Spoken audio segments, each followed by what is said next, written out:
ಎಲ್ರಿಗೂ praise the lord. ಯೇಸು ಕ್ರಿಸ್ತರ ನಾಮದಲ್ಲಿ ಎಲ್ರಿಗೂ ಸ್ವಾಗತ. ನಾವೊಂದು ಚಿಕ್ಕ ಪ್ರಾರ್ಥನೆ ಮಾಡೋಣ. ಪ್ರಾರ್ಥನೆ ಮಾಡಿ ನಾವು ಒಂದು ಇಂಪಾರ್ಟೆಂಟ್ ವಿಷಯ ಕಲಿಬೇಕು. ತುಂಬ ಒಂದು ಇಂಪಾರ್ಟೆಂಟ್ ವಿಷಯ ಡಿಸ್ಕಸ್ ಮಾಡೋಣ.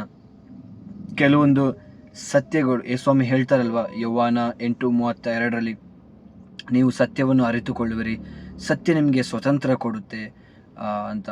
ಸೊ ಏನಿದು ಸತ್ಯ? ನಾವು ನಾನೊಂದು ವಿಡಿಯೋ ಹಾಕಿದ್ದೆ, ಅದರಲ್ಲೂ ಕೂಡ ಈ ಸತ್ಯದ ಬಗ್ಗೆ ನಾವು ಮಾತಾಡಿದ್ವಿ. ಇವತ್ತು ಕೂಡ ನಾವು ಈ ಸತ್ಯದ ಬಗ್ಗೆ ಮಾತಾಡೋಣ, ಯಾಕಂದರೆ ಈ ಸತ್ಯ ನಮಗೆ ಸ್ವತಂತ್ರ ಕೊಡೋದು. ಓಕೆ, ನಾವೊಂದು ಪ್ರಾರ್ಥನೆ ಮಾಡಿ ಇದನ್ನು ಸ್ಟಾರ್ಟ್ ಮಾಡೋಣ. ಅಪ್ಪ ಪಿತಾನೆ, ಈ ಒಂದು ಸಮಯಕ್ಕಾಗಿ ನಿಮಗೆ ಸ್ತೋತ್ರ ಹೇಳ್ತಾ ಇದ್ದೇವಪ್ಪ.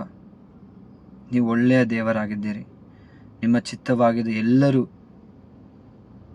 ಸತ್ಯವನ್ನು ಅರಿಯಬೇಕೆಂದು, ಎಲ್ಲರೂ ಆ ಒಂದು ಪರಿಪೂರ್ಣತೆಗೆ ಬರಬೇಕೆಂದು, ಎಲ್ಲರೂ ನಿಮ್ಮ ಪುತ್ರ ಯೇಸು ಕ್ರಿಸ್ತನ ಮುಖಾಂತರ ನಿತ್ಯ ಜೀವ ಪಡಿಬೇಕೆಂಬುದೇ ನಿಮ್ಮ ಆಸೆಯಾಗಿದೆ. ಪವಿತ್ರಾತ್ಮರ ಈ ಸಮಯದಲ್ಲಿ ಅಪ್ಪ, ನೀವು ಮಾತನಾಡುವ ಪ್ರತಿಯೊಂದು ವಾಕ್ಯಗಳು ನಿಮ್ಮದಾಗಲಿ. ಇದು ಎಲ್ಲರಿಗೆ ಮನದಟ್ಟಾಗಲಿ, ಎಲ್ಲರಿಗೂ ಅರ್ಥವಾಗಲಿ. ಅವರ ಮನೋನೇತ್ರಗಳು ತೆರೆಯಲ್ಪಡಲಿ. ವಿಶ್ವಾಸದಿಂದ ಅವರಿದನ್ನು ಸ್ವೀಕರಿಸುವಂತೆ ಆಗಲಿ. ಅವರ ಹೃದಯಗಳು ತೆರೆಯಲ್ಪಡಲಿ ಅಪ್ಪ. ಎಲ್ಲರೂ ಜ್ಞಾನದಿಂದ ತುಂಬಲ್ಪಡಲಿ ಅಪ್ಪ. ಯೇಸು ನಾಮದಲ್ಲಿ ಪ್ರಾರ್ಥಿಸ್ತೇವೆ, ಆಮೇನ್. ಓಕೆ, ಎಸ್, ನಾವೀಗ ಕ್ರಿಸ್ಮಸ್ ಸೀಸನಲ್ಲಿದ್ದೀವಲ್ವಾ. ಕ್ರಿಸ್ಮಸ್ ನಮಗೆ ಗೊತ್ತಿದೆ. ಕ್ರಿಸ್ಮಸ್ ಅನ್ನೋದು ನಮ್ಮ ಪ್ರಭು ಯೇಸು ಕ್ರಿಸ್ತರ ಜನ್ಮದಿನ ಅಂತ ನಾವು ಆಚರಿಸ್ತೀವಿ. ಬೈಬಲಲ್ಲಿ ಎಲ್ಲೂ ಆ ರೀತಿ ಡೇಟ್ ಏನು ಹೇಳಿಲ್ಲ, ಆದರೆ ಸಾಂಸ್ಕೃತಿಕವಾಗಿ ಬಂದಿದ್ದದು ಈ ಡೇಟ್ ಅಂತ ಒಂದು ಗೆಸ್ಸಿಂಗಲ್ಲಿ ಪರವಾಗಿಲ್ಲ. ಆದರೆ ಇವತ್ತು ಕ್ರಿಸ್ಮಸ್ ಅಂದರೆ ಎಷ್ಟೋ ಜನ ನಮ್ಮ ಕ್ರೈಸ್ತರಿಗೆ ಹುಟ್ಟು ಕ್ರೈಸ್ತರು, ಹಾಗೆ ಬೇರೆಯವ್ರಿಗೆ ಬಿಡಿ, ಅವರಿಗೇನು ಗೊತ್ತಿಲ್ಲ. ಆದರೆ ಕ್ರಿಶ್ಚಿಯನ್ಸ್ ಎಷ್ಟೋ ವರ್ಷಗಳಿಂದ ಕ್ರಿಸ್ಮಸ್ ಸೆಲೆಬ್ರೇಟ್ ಮಾಡ್ತಾ ಇದ್ದಾರೆ. ಕ್ರಿಶ್ಚಿಯನ್ಸ್ ಯಾರೆಲ್ಲ ನೀವು ನೋಡ್ತಾ ಇದ್ದಾರೆ, ನಿಮಗೆ ಹೇಳ್ತಾ ಇರೋದು, ನೀವು ಕ್ರಿಸ್ಮಸ್ ಅಂತ ಮಾಡ್ತೀರಾ. ನಿಮಗೆ ಗೊತ್ತಿರೋದು ಇಷ್ಟೇ, ಕ್ರಿಸ್ಮಸ್ ಅಂದರೆ ಚರ್ಚಿಗೆ ಹೋಗೋದು. ಈ 4 ವಾರದಿಂದ ಸ್ಟಾರ್ಟ್ ಮಾಡ್ತೀರಾ, ಮನೆಗೆ ಸ್ಟಾರ್ ಹಾಕೋದು, ಕ್ಯಾರಲ್ಸ್ ಆಡೋದು, ಪ್ರೋಗ್ರಾಮ್ ಇಡೋದು, ಮತ್ತು ಕ್ರಿಬ್ ಕಟ್ಟೋದು, ಗೋದ್ಲಿ ಕಟ್ಟೋದು, ಡೆಕೋರೇಷನ್ ಮಾಡೋದು, ಅಥವಾ ಸ್ವೀಟ್ಸ್ ಮಾಡೋದು. ಆಮೇಲೆ ಹಬ್ಬದ ದಿನ ಫ್ಯಾಮಿಲಿ ಎಲ್ಲರೂ ಬರ್ತಾರೆ, ಒಟ್ಟಿಗೆ ಸೇರಿ ತಿಂದು ಕುಡಿದು ಮಜಾ ಮಾಡ್ತಾರೆ. ಆಮೇಲೆ ಮುಗೀತು, ಕ್ರಿಸ್ಮಸ್ ಆಯಿತು. ಆಮೇಲೆ ಮುಂದಿನ ವರ್ಷ ಅದೇ, ಪ್ರತಿ ವರ್ಷ ಇದೆ. ಇದು ನಾವು ತಿಳ್ಕೊಂಡಿರೋ ಕ್ರಿಸ್ಮಸ್ ಇದು. ಬಟ್ ಇದು ನಿಜವಾದ ಕ್ರಿಸ್ಮಸ್ ಅಲ್ಲ. ಬೈಬಲಲ್ಲೆಲ್ಲೂ ಕೂಡ ಈ ರೀತಿಯಾದ ಒಂದು ಕ್ರಿಸ್ಮಸ್ ಎಲ್ಲೂ ಇಲ್ಲ. ಇದು ಮನುಷ್ಯರು ಮಾಡಿರೋದು. ಇದು ಸಾಂಸ್ಕೃತಿಕವಾಗಿ ಬಂದಿದ್ದು. ಇದೆಲ್ಲ ಮಾಡೋದ್ರಿಂದ ನಾನು ಹೇಳ್ತೀನಿ, ನಿಜವಾಗ್ಲೂ ನಿಮಗೆ ಸ್ವಲ್ಪನೂ ಪ್ರಯೋಜನ ಇಲ್ಲ ಅಂತ ಹೇಳುವಾಗ, ನಿಮಗೇನೋ ಸ್ವಲ್ಪ ಖುಷಿ ಆಗ್ಬೋದು, ಏನೋ ನೆಮ್ಮದಿ ಆಗ್ಬೋದು, ಏನೋ ಒಂದು ರೀತಿ ಸಂತೋಷ ಆಗುತ್ತೆ. ಅದು ಬಿಟ್ಟರೆ ನಿಮಗೆ ನಿತ್ಯತೆ ಅಂತ ಹೇಳುವಾಗ, ಸ್ವರ್ಗಕ್ಕೆ ಹೋಗೋ ವಿಷಯದಲ್ಲಿ ಇದು ನಿಮಗೆ ಒಂದು ಸ್ವಲ್ಪನೂ ಹೆಲ್ಪ್ ಮಾಡಲ್ಲ. ಏನು ಪ್ರಯೋಜನ ಇಲ್ಲ. ನೀವು ದೇವರ ಹೆಸರಲ್ಲಿ ಹಬ್ಬ ಮಾಡ್ತೀರಾ, ಹಬ್ಬದ ಹೆಸರಲ್ಲಿ ಕುಡಿತೀರಾ, ಪಾರ್ಟಿ ಮಾಡ್ತೀರಾ, ಮಜಾ ಮಾಡ್ತೀರಾ. ಯಾರಿಗೆ ನೀವು ಮೋಸ ಮಾಡ್ತಿರೋದು? ಸೊ ಅದಕ್ಕೆ ನಮಗೆ ಗೊತ್ತಿರಬೇಕು, ಈ ಒಂದು ಹಬ್ಬ ಅಥವಾ ಕ್ರಿಸ್ಮಸ್ ನೋಡಿ, ಹಬ್ಬ ಅಂತ ಹೇಳುವಾಗ ಸ್ವರ್ಗದಲ್ಲಿ ಈ ಥರ ಕ್ರಿಸ್ಮಸ್, ಈಸ್ಟರ್ ನಾವು ಮಾಡುವಂಥ ಹಬ್ಬಗಳು ಸ್ವರ್ಗದಲ್ಲೆಲ್ಲ ನಡೆಯೋಲ್ಲ, ಆಯಿತಾ? ಸ್ವರ್ಗದಲ್ಲಿ ನಡೆಯೋದು ಹಬ್ಬ ಒಂದೇ ಒಂದು ವಿಷಯಕ್ಕೆ. ಅದು ಯಾವಾಗಂದರೆ, ಒಬ್ಬ ಪಾಪಿ ಅವನು ಪಶ್ಚಾತ್ತಾಪ ಪಟ್ಟು ದೇವರಿಗೆ ಅಭಿಮುಖನಾಗಿ ಯಾವಾಗ ನಡೀತಾನೆ, ಆಗ ಮಾತ್ರ ಸ್ವರ್ಗದಲ್ಲಿ ದೇವರು ಅವನ ಹೆಸರಲ್ಲಿ ಹಬ್ಬ ಮಾಡ್ತಾರೆ. ನೀವು ಯೋಚನೆ ಮಾಡಿ, ನಿಮ್ಮ ಹೆಸರಲ್ಲಿ ಇವತ್ತು ದೇವರು ಹಬ್ಬ ಮಾಡ್ತಾ ಇದ್ದಾರೆ. ಸ್ವರ್ಗದಲ್ಲಿ ಹಬ್ಬ ಮಾಡೋ ರೀತಿಯಲ್ಲಿ ನೀವು ನಿಜವಾಗ್ಲೂ ಬದುಕ್ತಾ ಇದ್ದೀರಾ? ಯೋಚನೆ ಮಾಡಿ. ನೀವೀಗ ಕ್ರಿಸ್ಮಸ್ ಅಂತ ಹೇಳ್ಬಿಟ್ಟು ಏನೇನೋ ಮಾಡ್ತಾ ಇದ್ದೀರಲ್ಲ, ಬಾಹ್ಯವಾಗಿ ಒಂದು ಏನೋ ಆಚರಣೆ ಎಲ್ಲ ಮಾಡ್ಕೊಂಡು ಬರ್ತಾ ಇದ್ದೀರಲ್ವ. ನಿಮ್ಗೆ ಅನಿಸುತ್ತಾ ಇದ್ರ ಮುಖಾಂತರ ದೇವ್ರಿಗೆ ಖುಷಿ ಆಗುತ್ತೆ, ದೇವ್ರು ಸಂತೋಷ ಪಡ್ತಾರೆ, ದೇವ್ರು ಡ್ಯಾನ್ಸ್ ಮಾಡ್ತಾರೆ, ಮೇಲೆ ದೇವ್ರು ಎಲ್ರಿಗೂ ಹೋಗ್ಬಿಟ್ಟು ವಿಶ್ ಮಾಡ್ತಾರೆ, ಹಬ್ಬ ಮಾಡ್ತಾರೆ? ನಿಮಗೆ ಅನಿಸುತ್ತಾ? ನಿಮಗೆ ಅನಿಸಿದ್ರೂ ಅದು ತಪ್ಪೆ. ಯಾಕಂದರೆ ಬೈಬಲಲ್ಲಿ ಆ ರೀತಿ ಎಲ್ಲೂ ಇಲ್ಲ. ನೋಡಿ, ಬೈಬಲೇ ಸತ್ಯ. ಬೈಬಲ್ ಬಿಟ್ಟರೆ ಬೇರೆ ಏನೂ ಸತ್ಯ ಅಲ್ಲ. ಬೈಬಲಲ್ಲಿ ಏನಿದೆ ಅದು ಮಾತ್ರ ಸತ್ಯ. ನೀವು ಅದನ್ನು ಬಿಟ್ಟು ಅದ್ರ ಹೊರಗಡೆ ನೀವೇನೇ ಮಾಡಿದರೂ ಅದು ಪ್ರಯೋಜನನೇ ಇಲ್ಲ. ನಿಜವಾಗ್ಲೂ ಹೇಳ್ತೀನಿ, ಅದು ಪ್ರಯೋಜನ ಇಲ್ಲ. ನೀವೇನೇ ಮಾಡಿ ಪ್ರಯೋಜನ ಇಲ್ಲ. ಈಗ ಈ ಯೇಸು ಸ್ವಾಮಿ ಬೆತ್ಲೆಹೇಮಲ್ಲಿ ಹುಟ್ಟಿ ನಿಮಗೇನು ಪ್ರಯೋಜನ ಆಯಿತು? ಯೇಸು ಸ್ವಾಮಿ ಗೋದ್ಲಿಲಿ ಹುಟ್ಟಿ ನಿಮಗೇನು ಪ್ರಯೋಜನ ಆಯಿತು? ಯೇಸು ಸ್ವಾಮಿ ಮರಿಯಳ ಹೊಟ್ಟೆಲಿ ಹುಟ್ಟಿ ನಿಮಗೇನು ಪ್ರಯೋಜನ ಆಯಿತು? ಆ 3 ರಾಯರು ಬಂದಿದ್ರಿಂದ ನಿಮಗೇನು ಪ್ರಯೋಜನ ಆಯಿತು? ಆ ದನ ಕಾಯೋರು, ಕುರಿ ಕಾಯೋರು, ಆ ಕುರುಬರೆಲ್ಲ ಬಂದರು ನೋಡೋಕ್ಕೆ, ಅದರಿಂದ ನಿಮಗೇನು ಪ್ರಯೋಜನ ಆಯಿತು? ಇದನ್ನು ಓದಿದ್ರಿಂದ ನಿಮಗೇನು ಪ್ರಯೋಜನ ಆಯಿತು? ಏನು ಪ್ರಯೋಜನ ಆಯಿತು? ಯೋಚನೆ ಮಾಡಿ. ನೀವೀಗ ವರ್ಷದಿಂದ ಮಾಡ್ತಾ ಇದ್ದೀರ, ಕೆಲವರು ಎಷ್ಟೋ ವರ್ಷದಿಂದ ಪ್ರತಿ ವರ್ಷ ಕ್ರಿಸ್ಮಸ್ ಅಂದರೆ ಒಂದು ರೀತಿ ಈಗ ಏನಂತಾರೆ, ಒಂದು ಇಂಟರ್ನ್ಯಾಷನಲ್ ಫೆಸ್ಟಿವಲ್ ಆಗಿಬಿಟ್ಟಿದೆ. ಇಂಟರ್ನ್ಯಾಷನಲ್ ಲೆವೆಲಿಗೆ ಹೋಗ್ಬಿಟ್ಟಿದೆ ಅದು. ಅದರಿಂದ ಇವಾಗ ಏನು ಪ್ರಯೋಜನ ಆಯಿತು? ಥಿಂಕ್ ಮಾಡಿ. ಏನು ಪ್ರಯೋಜನ ಇಲ್ಲ. ಅಲ್ಲಿ ಯೇಸುಸ್ವಾಮಿ ಹುಟ್ಟಿದ್ರಿಂದ ನೀವು ಇಲ್ಲಿ ಹಬ್ಬ ಮಾಡೋದ್ರಿಂದ ನಿಮಗೆ ಏನು ಪ್ರಯೋಜನ? ಇದೊಂದು ರೀತಿ ಯಾವ ರೀತಿ ಆಯ್ತಂದರೆ, ಪಕ್ಕದ ಮನೆ ಹೆಂಡತಿಗೆ ಒಂದು ಮಗು ಆಗಿದೆ, ಗಂಡ ಬಂದ್ಬಿಟ್ಟು ಪಕ್ಕದ ಮನೆ ಹೆಂಡತಿಗೆ ಮಗು ಆಯ್ತಂತೆ ಕಣೆ, ಗಂಡು ಮಗು ಆಯ್ತಂತೆ ಕಣೆ, ಅಯ್ಯೋ. ಆಗ ಹೆಂಡತಿ ಏನು ಕೇಳ್ತಾಳೆ ಹೇಳಿ?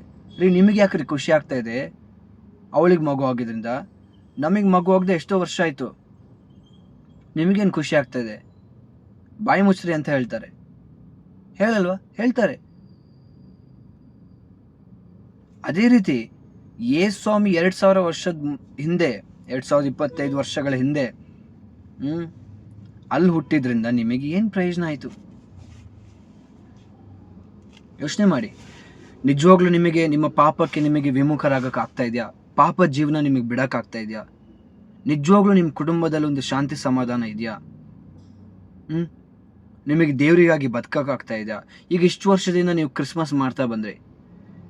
ಈ ಕ್ರಿಸ್ಮಸ್ ಮಾಡಾದ್ಮೇಲೆ ಅಥವಾ ಕ್ರಿಸ್ಮಸ್ ಹಬ್ಬಕ್ಕೆ ಹೋಗಿ ಬಂದಮೇಲೆ ಎಷ್ಟು ಜನ ನಿಮಗೆ ನಿರ್ಧಾರ ತಗೊಳಕ್ಕಾಗ್ತಾ ಇದೆ, ದೇವರಿಗಾಗಿ ನಾನು ಏನಾದ್ರು ಮಾಡಬೇಕು? ಅಯ್ಯೋ ದೇವರು, ಕ್ರಿಸ್ಮಸ್, ಯೇಸು ನನಗೋಸ್ಕರ ಹುಟ್ಟಿದ್ದು, ಯೇಸು ಒಬ್ಬ ಪಾಪಿಗೋಸ್ಕರ ಹುಟ್ಟಿದ್ದು, ಯೇಸು ಹುಟ್ಟಿದ್ದು, ದೇವರು ಮನುಷ್ಯರಾಗಿದ್ದು, ಅವರಿಗೋಸ್ಕರ ಏನಾದರೂ ನಾನು ಮಾಡಲೇಬೇಕಲ್ವ? ನನಗೋಸ್ಕರ ದೇವ್ರು ಮನುಷ್ಯರಾಗುವಾಗ ನಾನು ದೇವರಿಗೋಸ್ಕರ ಏನಾದರೂ ಮಾಡಬೇಕಲ್ವ? ನನ್ನ ಪಾಪದ ಜೀವನ ನಾನು ಬಿಡಬೇಕಲ್ವ ಅಂತ ಎಷ್ಟು ಜನ ನಿಮಗೆ ನಿರ್ಧಾರ ತಗೊಳ್ಳೋಕ್ಕೆ ಆಗ್ತಾ ಇದೆ. ಅದು ಆಗಿಲ್ಲ ಅಂದರೆ ನಿಜವಾಗ್ಲೂ ಹೇಳ್ತೀನಿ, ಅವಾಗ ಹೇಳ್ದಂಗೆ ನಿಮಗೇನು ಪ್ರಯೋಜನ ಇಲ್ಲ, ಸ್ವಲ್ಪನೂ ಪ್ರಯೋಜನ ಇಲ್ಲ. ನೀವು ಮಾಡಿ ಕಾಟಾಚಾರಕ್ಕೆ ಮಾಡ್ತೀರಾ, ಟೈಮ್ ವೇಸ್ಟ್ ಅಷ್ಟೇ. ನೀವು ಮಾಡೋದೆಲ್ಲ ಟೈಮ್ ವೇಸ್ಟ್. ನೋಡಿ, ನೀವೊಂದು ನಿಜವಾದ ಕ್ರೈಸ್ತನಾಗಿದ್ದರೆ, ನಿಜವಾದ ಕ್ರಿಶ್ಚಿಯನ್, ಇವತ್ತು ಕ್ರಿಶ್ಚಿಯನ್ ಅಂತ ಹುಟ್ಟು ಕ್ರಿಶ್ಚಿಯನ್ಸ್, ಸಾಂಸ್ಕೃತಿಕವಾಗಿ ಬಂದ ಕ್ರಿಶ್ಚಿಯನ್ಸ್ ಇದ್ದಾರೆ, ಅಥವಾ ವಂಶವಾಳಿಯಿಂದ ಬಂದಂಥ ಕ್ರಿಶ್ಚಿಯನ್ಸ್ ಇದ್ದಾರೆ. ಅವರಿಗೆಲ್ಲ ಹೇಳ್ತಿರೋದು, ನೀವು ವಂಶವಾಳಿಯಿಂದ ಕ್ರಿಶ್ಚಿಯನ್ಸ್ ಆಗಿ ಅಥವಾ ನೀವು ಒಂದು ಧರ್ಮದಲ್ಲಿ ಹುಟ್ಟಿ ಏನೋ ನಿಮಗೆ ಸ್ನಾನ ದೀಕ್ಷೆ ಸಿಕ್ಕಿದ್ರಿಂದ ನೀವು ಕ್ರಿಶ್ಚಿಯನ್ ಆಗೋದಿಲ್ಲ. ನಿಜವಾದ ಕ್ರೈಸ್ತ ಯಾರಂದರೆ ದೇವರ ಮಾತನ್ನು ಆಲಿಸಿ, ದೇವ್ರು ಏನು ಹೇಳ್ತಾರೆ ಅದು ಪ್ರಕಾರ ಬದುಕೋದು, ದೇವರಿಗಾಗಿ ಬದುಕೋದು, ದೇವರಿಗೋಸ್ಕರ ಮಾತ್ರ. ಯೇಸು ಸ್ವಾಮಿ ಹೇಳ್ತಾರಲ್ವ, ಯೋವಾನನಿಗೆ ಬರೆದ ಶುಭ ಸಂದೇಶ 8ನೇ ಅಧ್ಯಾಯ ಅಲ್ಲಿ 8:31 ಏನು ಹೇಳ್ತಾರೆ ಯೇಸು ಸ್ವಾಮಿ? ನನ್ನ ಮಾತಿಗೆ ನೀವು ಶರಣಾದರೆ ನಿಜವಾಗಿ ನೀವು ನನ್ನ ಶಿಷ್ಯರು. ಹಾಗಾದರೆ ಯೇಸು ಸ್ವಾಮಿನ ಹಿಂಬಾಲಿಸೋದಂದ್ರೆ ಏನು? ಅವರ ಮಾತನ್ನ ವಿಧೇಯರಾಗಿ ಕೇಳೋದು, ಅವರ ಮಾತಿಗೆ ವಿಧೇಯರಾಗೋದು. ನೀವೆಷ್ಟು ಜನ ಇವತ್ತು, ಅಥವಾ ನನಗೂ ಸೇರಿಸಿ ನಾವೆಷ್ಟು ಜನ ಇವತ್ತು ದೇವರಿಗೆ ವಿಧೇಯರಾಗಿ ನಡೀತಾ ಇದ್ದೀವಿ? ದೇವ್ರು ಹೇಳಿದ್ದನ್ನು ಮಾಡ್ತಾ ಇದ್ದೀವಿ, ಅಥವಾ ಯಾರೋ ಧರ್ಮದಲ್ಲಿ ಯಾರೋ ಬಂದು ಹೇಳಿದ್ದನ್ನ ಅದನ್ನ ಮಾಡ್ತಾ ಇದ್ದೀವ? ಯೋಚನೆ ಮಾಡಿ. ನೀವು ಯೋಚನೆ ಮಾಡಲೇಬೇಕು. ನೋಡಿ, ಈಗ ನಾನು ಹೇಳ್ತಿರೋದು ನಿಮಗೆ ಎಕ್ಸೆಪ್ಟ್ ಮಾಡೋಕ್ಕೆ ಆಗದೆ ಇರ್ಬೋದು. ನಿಮಗೇನಿದು ಹುಚ್ಚುತನ, ಏನೇನೋ ಮಾತಾಡ್ತಾ ಇದ್ದಾನೆ, ಇವನಿಗೆ ತಲೆ ಸರಿಲ್ಲ ಅಂತ ನಿಮಗೆಲ್ಲ ಅನಿಸುತ್ತೆ, ಅನ್ನಿಸ್ಲೇಬೇಕು. ಯಾಕೆ ಗೊತ್ತಾ? ಪೌಲ್ರು ಒಂದು ಕಡೆ ಹೇಳ್ತಾರೆ, ಎಲ್ಲಿ ಎಕ್ಸಾಕ್ಟ್ಲಿ ಗೊತ್ತಿಲ್ಲ, ಓಕೆ, ಒಂದು ಕಡೆ ಒಂದು ವಾಕ್ಯ ಇದೆ, ಏನಂದರೆ ಶಿಲುಬೆಯ ಸಂದೇಶ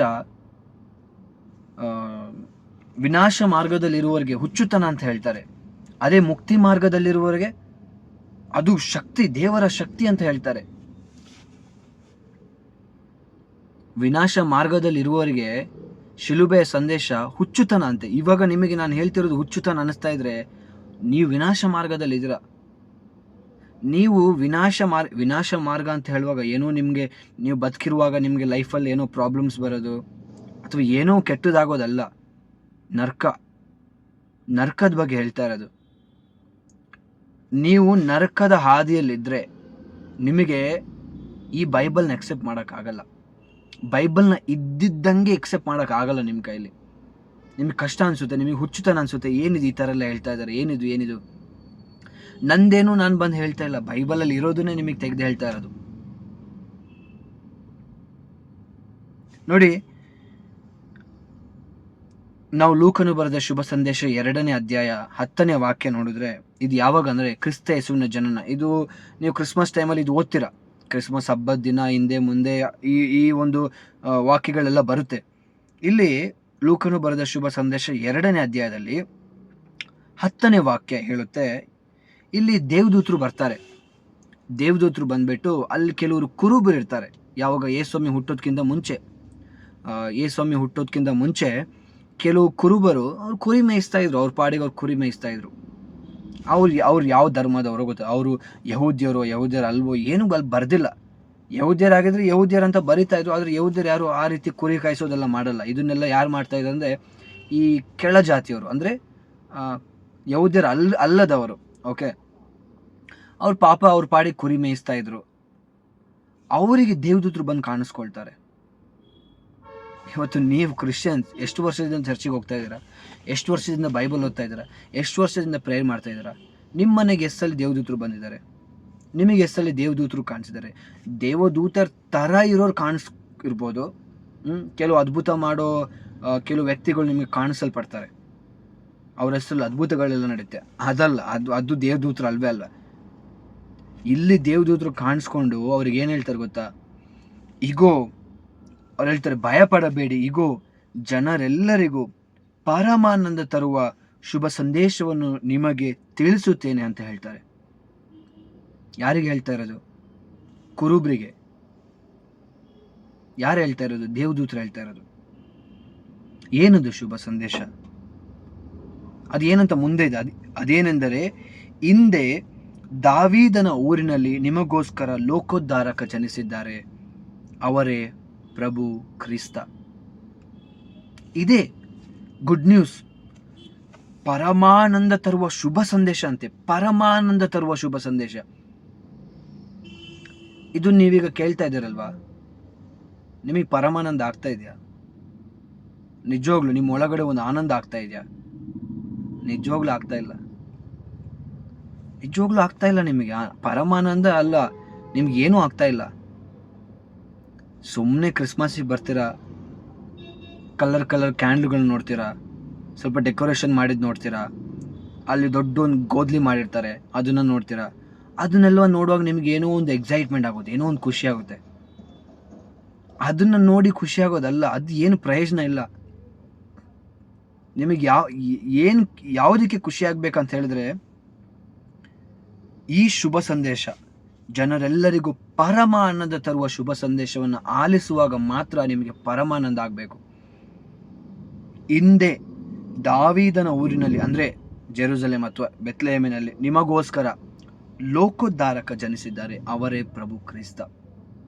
ನಿನಗೋಸ್ಕರ ಲೋಕೋದ್ಧಾರಕ ಜನಿಸಿದ್ದಾರೆ, ಅವರೇ ಪ್ರಭು ಕ್ರಿಸ್ತ. ಈಗಲೂ ನಿಮಗೆ ಏನು ಅನಿಸ್ತಾ ಇಲ್ಲ ಅಲ್ಲ?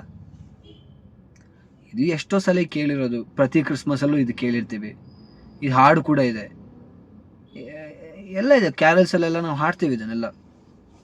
ಆದರೆ ನಿಮಗೆ ನಿಜವಾಗ್ಲೂ ಪರಮಾನಂದ ಆಗ್ತಾ ಇದೆಯಾ? ಹಾಗಾದರೆ ಇಲ್ಲಿ ದೇವದೂತರು ಹೇಳಿ ಸುಳ್ಳ? ದೇವದೂತರು ಏನು ಹೇಳಿದರು? ಇದನ್ನು ಕೇಳಿಸ್ಕೊಳ್ಳುವಾಗ ನಿಮಗೆ ಪರಮಾನಂದ ಆಗಬೇಕು. ಆದರೆ ಇವತ್ತು ಕ್ರಿಶ್ಚಿಯನ್ಸ್ ಅವರಿಗೆ ಏನು ಪರಮಾನಂದ ಆಗ್ತಾ ಇಲ್ಲ, ಏನೂ ಇಲ್ಲ, ನೆಮ್ಮದಿ ಇಲ್ಲ, ಸಮಾಧಾನ ಇಲ್ಲ, ಶಾಂತಿ ಇಲ್ಲ. ಅದಕ್ಕೆ ಅಲ್ವ ನೀವೆಲ್ಲ ಚರ್ಚಿಗೆ ಬರೋದು, ಅದಕ್ಕೆ ಅಲ್ವ ನೀವು ಪ್ರಾರ್ಥನೆ ಮಾಡೋದು, ಅದಕ್ಕೆ ಅಲ್ವ ನೀವು ಉಪವಾಸ ಮಾಡೋದು, ಅದಕ್ಕೆ ಅಲ್ವ ನೀವು ಇರೋಬ್ಬರ ಪುಣ್ಯಕ್ಷೇತ್ರ ಎಲ್ಲ ಸುತ್ತೋದು, ಅದಕ್ಕೆ ಅಲ್ವ ನೀವು ಇರೋಬ್ಬರ ರಿಟ್ರೀಟ್ ಸೆಂಟರಿಗೆಲ್ಲ ಸುತ್ತೋದು, ಇವರು ಬ್ರದರ್ಸ್ ಯಾರ್ಯಾರನ್ನೆಲ್ಲ ಕೈ ಕಾಲೆಲ್ಲ ಹಿಡಿತಿರಲ್ಲ, ಅದಕ್ಕೆ ಅಲ್ವ. ಸಮಾಧಾನ ಇಲ್ಲ,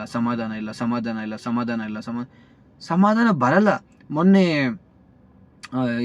ಇತ್ತೀಚೆಗೆ ಮಂಗಳೂರಲ್ಲಿ ಎಲ್ಲೋ ಒಂದು ಹಬ್ಬದ ಯಾವುದೋ ಒಂದು ಚರ್ಚ್ ಹಬ್ಬದ ಟೈಮಲ್ಲಿ ಬಿಷಪ್ ಅಂದರೆ ಐ ಥಿಂಕ್ ಅವರು ರಿಟೈರ್ಡ್ ಆಗಿರೋ ಬಿಷಪ್ ಅನಿಸುತ್ತೆ. ಅವರು ಹೇಳ್ತಾ ಇದ್ರಂತೆ, ನನಗೆ ಕೇಳಿಸಿದ್ದು, ನಾನು ನೋಡಿಲ್ಲ. ಏನು ಹೇಳ್ತಾ ಇದ್ರಂದರೆ, ನೀವು ಮನೆಯಲ್ಲಿ ಡೈಲಿ ಜಪಸರ ಮಾಡೋದ್ರಿಂದ ನಿಮ್ಮ ಮನೆಯಲ್ಲಿ ಶಾಂತಿ, ಸಮಾಧಾನ, ಆನಂದ ಇರುತ್ತೆ, ಏನೋ ಆ ರೀತಿ ನಿಮಗೆ ಆನಂದ ಅಂದರೆ ಸಮಾಧಾನ ಇರುತ್ತೆ ಅಂತ ಹೇಳಿದ್ರಂತೆ. ಈಗ ನೀವು ಯೋಚನೆ ಮಾಡಿ, ಅದನ್ನು ಮಾಡಿದ್ರಿಂದ ಎಷ್ಟು ಜನ ಮನೇಲಿ ಇವತ್ತು ಸಮಾಧಾನ ಇದೆ, ಎಷ್ಟು ಕುಟುಂಬದವರಿಗೆ ಇವತ್ತು ಧೈರ್ಯವಾಗಿ ನಿಮಗೆ ಹೇಳೋಕ್ಕಾಗ್ತಾ ಇದೆ, ನಮ್ಮ ಮನೇಲಿ ಸಮಾಧಾನ ಇದೆ, ನಮಗೇನು ಬೇಡ, ನಾವು ತುಂಬ ಸಮಾಧಾನವಾಗಿದ್ದೀವಿ, ಎಲ್ಲ ಇದೆ, ನಮಗೆ ಸಾಕು, ಇನ್ನೇನು ಬೇಡ ಅನ್ನೋ ಮಟ್ಟಿಗೆ ಎಷ್ಟು ಜನ ಬಂದಿದ್ದೀರಾ ನೀವು ಹೇಳಿ ನೋಡೋಣ. ಎಷ್ಟು ಜನರಿಗೆ ಇವತ್ತು ತೃಪ್ತಿಯಲ್ಲಿ ಬದುಕ್ತಾ ಇದ್ದೀರಾ, ಎಷ್ಟು ಸಾಕು, ನಾನು ತೃಪ್ತಿಯಾಗಿಬಿಟ್ಟಿದ್ದೀನಿ, ಇನ್ನೇನು ಬೇಡ.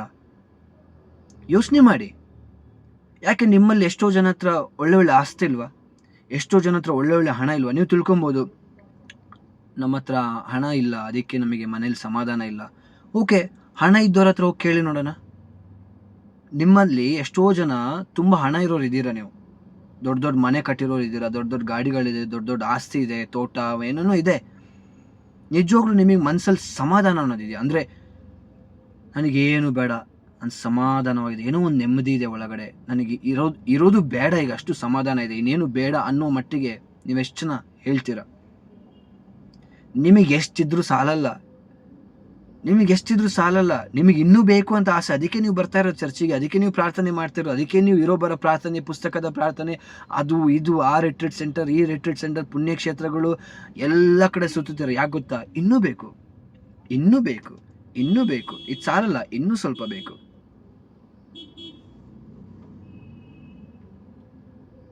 ಅಲ್ವಾ? ಯೋಚನೆ ಮಾಡಿ. ಇವತ್ತು ಅದೇ ಆಗ್ತಿರೋದು. ಕ್ರೈಸ್ತರಂತ ಕರೆಯಲ್ಪಟ್ಟ ನಮ್ಮ ಲೈಫಲ್ಲಿ ಇದೇ ಆಗ್ತಿರೋದು. ಇವತ್ತು ಕ್ರಿಶ್ಚಿಯನ್ಸ್ ಅಂತ ಕರಿತೀವಿ, ನಮ್ಮನ್ನ ಜನ ಹೊರಗಡೆಯಿಂದ ನೋಡ್ಬಿಟ್ಟು ಕ್ರಿಶ್ಚಿಯನ್ಸ್ ಅಂತ ಹೇಳ್ತಾರೆ. ಅದನ್ನು ನಂಬಕ್ಕೆ ಹೋಗ್ಬಾರ್ದು ಅಷ್ಟೇ. ನೀವು ಕುತ್ತಿಗೆಗೆ ಏನೋ ಕಟ್ಟಿರೋದ್ರಿಂದ, ನೀವು ಕುತ್ತಿಗೆಗೆ ಏನೋ ದೊಡ್ಡ ಶಿಲುಬೆ ಹಾಕಿರೋದ್ರಿಂದ ನಿಮ್ಮನ್ನು ಕ್ರೈಸ್ತರಂತ ಹೇಳಿದ್ರೆ ಹುಚ್ಚುತನ ಆಗುತ್ತದು. ಒಬ್ಬ ಕ್ರೈಸ್ತ ಅಂತ ಗುರುತಿಸಲ್ಪಡೋದು ಹೇಗೆ ಗೊತ್ತಾ? ಅವನ ಸ್ವಭಾವದಿಂದ, ಅವನಲ್ಲಿರುವ ಯೇಸುವಿನ ಸ್ವಭಾವದಿಂದ. ನಿಮ್ಮಲ್ಲಿ ಯೇಸು ಗುರುತಿಸಲ್ಪಟ್ರೆ ಮಾತ್ರ ನೀವು ಕ್ರೈಸ್ತರು. ನೀವು ದೇವ್ರು ಹೇಳಿದ್ದನ್ನ ಮಾಡಿದ್ರೆ ಮಾತ್ರ ನೀವು ಕ್ರೈಸ್ತರು. ನೀವೇನೋ ಕುತ್ತಿಗೆಗೇನೋ ಶಿಲುಬೆ ಕಟ್ಟಿದ್ರೆ ನೀವು ಕ್ರೈಸ್ತರಾಗೋದಿಲ್ಲ. ತಲೆ ಮೇಲೆ ನೀರು ಸುರಿದಿದ್ದರಿಂದ ನೀವು ಕ್ರೈಸ್ತರಾಗೋದಿಲ್ಲ. ಕ್ಯಾಂಡ್ಲ್ ಹಚ್ಚಿದಿಂದ ನೀವು ಕ್ರೈಸ್ತರಾಗೋದಿಲ್ಲ. ಚರ್ಚಿಗೆ ಬರೋದ್ರಿಂದ ನೀವು ಕ್ರೈಸ್ತರಾಗೋದಿಲ್ಲ. ಬೈಬಲಲ್ಲಿ ಆ ರೀತಿ ಯಾವುದು ಪ್ರೊಸೆಸ್ ಇಲ್ಲ, ಆಯ್ತಾ? ಈ ರೀತಿ ಮಾಡಿದ್ರೆ ನೀವು ಕ್ರೈಸ್ತರಾಗ್ತೀರಾ, ಆ ರೀತಿ ಮಾಡಿದ್ರೆ ಕ್ರೈಸ್ತರಾಗ್ತೀರಾ. ಬೈಬಲ್ ಇರೋದು ಒಂದೇ ಪ್ರೊಸೆಸ್. ಕ್ರೈಸ್ತನಾಗಬೇಕಾ? ದೇವ್ರು ಹೇಳಿದ್ ಮಾಡಬೇಕು, ವಿಶ್ವಾಸ ಇಡಬೇಕು. ವಿಶ್ವಾಸದ ಮುಖಾಂತರ ಮಾತ್ರ. ಅದು ಬಿಟ್ಟರೆ ಬೇರೆ ಯಾವುದೋ ಬಾಹ್ಯ ನೀವು ಏನೇನೋ ಕಾರ್ಯಗಳನ್ನು ಮಾಡೋದ್ರಿಂದ ನೀವು ಕ್ರೈಸ್ತನ ಆಗೋದಿಲ್ಲ. ಯೋಚನೆ ಮಾಡಿ. ಹಾಗಾದ್ರೆ ಈ ದೇವದೂತರು ಇಲ್ಲಿ ಹೇಳ್ತಾ ಇದ್ದಾರಲ್ವಾ, ನಿಮಗೆ ಪರಮಾನಂದ ತರುವ ಶುಭ ಸಂದೇಶ. ಪರಮಾನಂದ ಇಂಗ್ಲಿಷಲ್ಲಿದೆ good news of great joy ಅಂತೆ. Good news of great joy. ಸುಮ್ಮನೆ ಏನೋ ಜಾಯ್ ಅಲ್ಲ, ಅದು ಗ್ರೇಟ್ ಜಾಯ್ ಅಂತೆ. ಏನದು? ಅದನ್ನ ನೀವು ಕೇಳಿದ್ದೀರಾ? ಆ ಗುಡ್ ನ್ಯೂಸ್ ನಿಮಗೆ ಸಿಕ್ಕಿದ್ಯಾ? ಆ ಶುಭ ಸಂದೇಶ ನಿಮಗೆ ಸಿಕ್ಕಿದೆಯಾ ಇವತ್ತು? ಅದು ಸಿಕ್ಕಿಲ್ಲ ಅಂದರೆ ನಿಮ್ಮಲ್ಲಿ ಪರಮಾನಂದ ಆಗೋದೇ ಇಲ್ಲ. ನಿಜವಾಗ್ಲೂ ಹೇಳ್ತೇನೆ, ನಿಮ್ಮಲ್ಲಿ ಈ ಪರಮಾನಂದ ಆಗೋದೇ ಇಲ್ಲ. ಹಾಗಾದ್ರೆ ಏನಿದು? What is this? ಈ ಶುಭ ಸಂದೇಶ ಏನು? ಯೋಚನೆ ಮಾಡಿ ನೋಡಿ. ರೋಮನರಿಗೆ ಬರೆದ ಪತ್ರ 10ನೇ ಅಧ್ಯಾಯ 17ನೇ ವಾಕ್ಯ ಹೇಳುತ್ತೆ, ಇಂತಿರಲು ಶುಭ ಸಂದೇಶವನ್ನು ಆಲಿಸುವುದರಿಂದ ವಿಶ್ವಾಸ ಮೂಡುತ್ತದೆ. ಶುಭ ಸಂದೇಶ ಕ್ರಿಸ್ತ ಯೇಸುವನ್ನು ಬೋಧಿಸುವುದರ ಮೂಲಕ ಪ್ರಕಟವಾಗುತ್ತದೆ. ಏನಂತ ಇದೆ? ಶುಭ ಸಂದೇಶ ಆಲಿಸುವುದರಿಂದ ವಿಶ್ವಾಸ ಮೂಡುತ್ತದೆ. ಇವತ್ತು ನಿಮ್ಮಲ್ಲಿ ನೀವು ಹೇಳ್ತೀರಾ, ನೀವು ವಿಶ್ವಾಸಿಗಳು.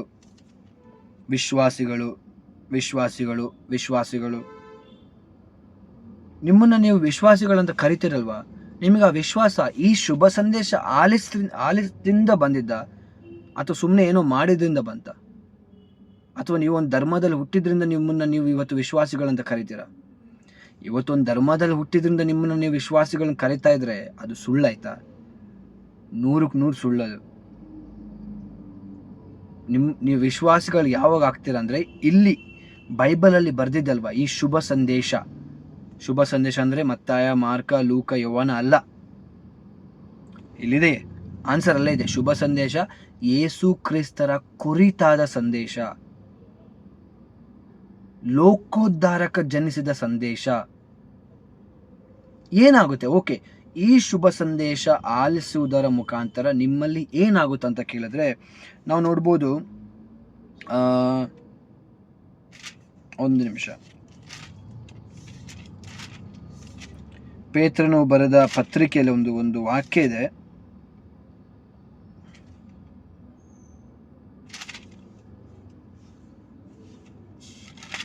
ಆ ವಾಕ್ಯ ಹೇಳುತ್ತೆ, ಶುಭ ಸಂದೇಶದ ಮುಖಾಂತರ ನೀವು ಹೊಸ ಜನ್ಮವನ್ನು ಪಡೆದಿರಿ ಅಂತ ಇದೆ.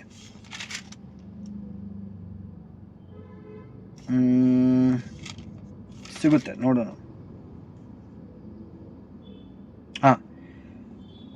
ಓಕೆ,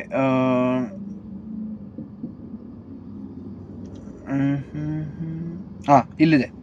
1 ಪೇತ್ರ 1:23.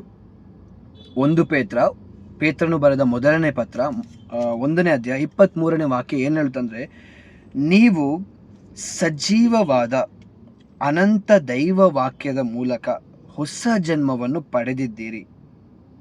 ಏನಂತ ಹೇಳ್ತಾ ಇದೆ? ನೀವು ಸಜೀವವಾದ ಅನಂತ ದೈವ ವಾಕ್ಯದ ಮೂಲಕ ಹೊಸ ಜನ್ಮವನ್ನು ಪಡೆದಿದ್ದೀರಿ. ಸ್ವಲ್ಪ ಕಷ್ಟ ಆಗುತ್ತೆ ಇದು ಅರ್ಥ ಮಾಡ್ಕೊಳ್ಳೋಕ್ಕೆ. ಸೇಮ್ ವಾಕ್ಯ ಎಫೆಸರಿಗೆ ಬರೆದ ಪತ್ರ 1ನೇ ಅಧ್ಯಾಯ 13ನೇ ವಾಕ್ಯ ಹೇಳುತ್ತೆ, ನೀವು ಸಹ ಸತ್ಯವಾಕ್ಯವನ್ನು, ಅಂದರೆ ನಿನಗೆ ಜೀವೋದ್ಧಾರವನ್ನು ಈಯುವ ಶುಭ ಸಂದೇಶವನ್ನು ಕೇಳಿ ಯೇಸು ಕ್ರಿಸ್ತನಲ್ಲಿ ವಿಶ್ವಾಸ ಇಟ್ಟೆ ದೇವರು ವಾಗ್ದಾನ ಮಾಡಿದ ಪವಿತ್ರ ಆತ್ಮರಿಂದ ಮುದ್ರಿತರಾದೆ.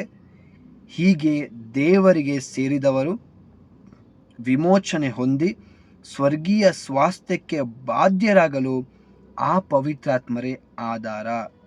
ಈ ಕಾರಣ ದೇವರಿಗೆ ಮಹಿಮೆ ಸಲ್ಲಲಿ. ನಿಮಗೀಗ ಬೋರ್ ಆಗ್ತಿರ್ಬೋದು ಕೇಳೋಕೆ, ಇದೆಲ್ಲ ಕಷ್ಟ ಆಗ್ತಿರ್ಬೋದು ಕೇಳೋಕೆ, ಆದರೆ ನೀವು ಅರ್ಥ ಮಾಡ್ಕೊಳ್ಬೇಕು, ಇದು ಇಂಪಾರ್ಟೆಂಟ್. ಇದು ಅರ್ಥ ಆಗಿಲ್ವೋ ನೀವು ಏನು ಹಬ್ಬ ಮಾಡಿದ್ದು ಪ್ರಯೋಜನ ಇಲ್ಲ. ಹೇಳ್ತಾ ಇದ್ದೀನಿ, ಏನಿದು? ನೀವು ಸಹ ಸತ್ಯವಾಕ್ಯವನ್ನು, ಅಂದರೆ ಜೀವೋದ್ಧಾರವನ್ನು ಈಯುವ ಸಂದೇಶವನ್ನು ಕೇಳಿ ಯೇಸು ಕ್ರಿಸ್ತನಲ್ಲಿ ವಿಶ್ವಾಸ ಇಟ್ಟಿರಿ. ಇವತ್ತು ಸಣ್ಣ ಮಕ್ಕಳಿಗೆ ನಾವು ಸ್ನಾನ ದೀಕ್ಷೆ ಕೊಡ್ತೀವಿ. ಸಣ್ಣ ಮಕ್ಕಳಿಗೆ ಹುಟ್ಟಿದಾಗ ಒಂದು ಕೆಲವು ದಿನದಲ್ಲಿ ಅವರಿಗೆ ಸ್ನಾನ ದೀಕ್ಷೆ ಕೊಡ್ತೀವಿ. ಸ್ನಾನ ದೀಕ್ಷೆ ಕೊಡುವಾಗ ಯಾಕೆ ಸ್ನಾನ ದೀಕ್ಷೆ ಕೊಡ್ತೀವಿ ಅಂತ ಹೇಳಿದ್ರೆ, ಆ ಮಗುವಿನಲ್ಲಿ ಆದಾಮನಿಂದ ಬಂದ ಪಾಪ ಇರುತ್ತೆ. ನಮಗೆಲ್ಲರಿಗೂ ಗೊತ್ತಿದೆ, ಜನ್ಮ ಪಾಪ. ಆದಾಮನ ಮುಖಾಂತರ, ಆದಾಮನು ಮಾಡಿದ ಪಾಪದ ಪರಿಣಾಮವಾಗಿ ನಾವೆಲ್ಲರೂ ಪಾಪಿಗಳಾದ್ವಿ. ಸೊ ಅದ್ರ ಮುಖಾಂತರ ಯಾರೆಲ್ಲ ಹುಟ್ಟಿದ್ರು, ಆದಾಮನಾದ್ಮೇಲೆ ಯಾರೆಲ್ಲ ಹುಟ್ಟಿದ್ರು ಅವರೆಲ್ಲರೂ ಪಾಪಿಗಳಾದರು. ಅಂದರೆ ಅವರ ಒಳಗಡೆ ಇದ್ದ ಈ ದೇವರ ಆತ್ಮ, ದೇವರ ಮಹಿಮೆ, ಪವಿತ್ರ ಆತ್ಮರನ್ನು ನಾವು ಕಳ್ಕೊಂಡ್ವಿ ಪಾಪ ಮಾಡಿದಾಗ.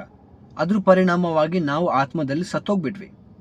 ನಾವು ಆತ್ಮದಲ್ಲಿ ಸತ್ತೋಗ್ಬಿಟ್ರೆ ನಾವು ಸ್ವರ್ಗಕ್ಕೆ ಹೋಗೋಕ್ಕಾಗಲ್ಲ. ನಮಗೂ ದೇವರಿಗೂ ಏನು ಸಂಬಂಧ ಇಲ್ಲ. ನೋಡಿ, ಈಗ ಒಂದು ಡೆಡ್ ಬಾಡಿ ನೀವು ನೋಡಿ, ನೀವೆಷ್ಟೇ ಪ್ರೀತಿ ಮಾಡಿರೋ ನಿಮ್ದು ಯಾರೇ ಆಗಿರ್ಬೋದು, ನಿಮ್ಮ ತಂದೆ ತಾಯಿ ಆಗಿರ್ಬೋದು, ಮಕ್ಕಳಾಗಿರ್ಬೋದು, ನಿಮ್ಮ ಫ್ರೆಂಡ್ಸ್ ಆಗಿರ್ಬೋದು, ಫ್ಯಾಮಿಲಿ ಮೆಂಬರ್ಸ್ ಯಾರೇ ಆಗಿರ್ಬೋದು, ಅಜ್ಜ ಅಜ್ಜಿ ಸತ್ತೋಗ್ಬಿಟ್ರು ಅಂತ ಹೇಳ್ಕೊಳ್ಳಿ. ಸತ್ತೋದ್ಮೇಲೆ ಅವ್ರನ್ನ ನಾವು ಡೆಡ್ ಬಾಡಿ ಅಂತಲೇ ಕನ್ಸಿಡರ್ ಮಾಡ್ತೀವಿ. ಡೆಡ್ ಬಾಡಿ ಅಂತಲೇ ನೋಡೋದು. ಅವರು ಜೀವ ಇದ್ದಾರಂತ ಅವ್ರನ್ನ ನೋಡಲ್ಲ ನಾವು, ಅವ್ರು ಸತ್ತೋಗಿದ್ದಾರಂತಲೇ ನೋಡೋದು. ಮತ್ತು ಆದಷ್ಟು ಬೇಗ ಅವ್ರನ್ನ ನಾವು ಮಣ್ಣು ಪಾಲು ಮಾಡ್ತೀವಿ, ಮಣ್ಣಿಗೆ ಹಾಕ್ತೀವಿ. ಯಾಕೆ? ನಾವು ಅವ್ರನ್ನ ಪ್ರೀತಿ ಮಾಡ್ತಾ ಇರಲಿಲ್ವ? ನಾವು ಅಳ್ತೀವಿ, ತುಂಬ ಅಳ್ತೀವಿ, ತುಂಬ ಡ್ರಾಮಾ ಎಲ್ಲ ಮಾಡ್ತೀವಿ, ಏನು ಅಳೋದು ಏನೆಲ್ಲ ಮಾಡ್ತೀವಿ. ಹತ್ತು ಅವ್ರನ್ನ ಮನೆಗೆ ಕರ್ಕೊಂಬರಲ್ಲ ನಾವು. ಹತ್ತು ಬಿಟ್ಟು ಅವ್ರನ್ನ ಮಣ್ಣಿಗೆ ಹಾಕ್ತೀವಿ ನಾವು. ಎಂಥ ಫೂಲಿಶ್ನೆಸ್ ನೋಡಿ. ಅಳೋದು ಮತ್ತೆ ಹಾಕೋದು ಮಣ್ಣಿಗೆನೆ. ಏನು ಪ್ರಯೋಜನ ಆಯಿತು? ನೀವು 15 ದಿನದ ಆ ಮನುಷ್ಯ ವಾಪಸ್ ಬರ್ತಾನ? ಬರೋಕ್ಕೆ ಚಾನ್ಸೇ ಇಲ್ಲ.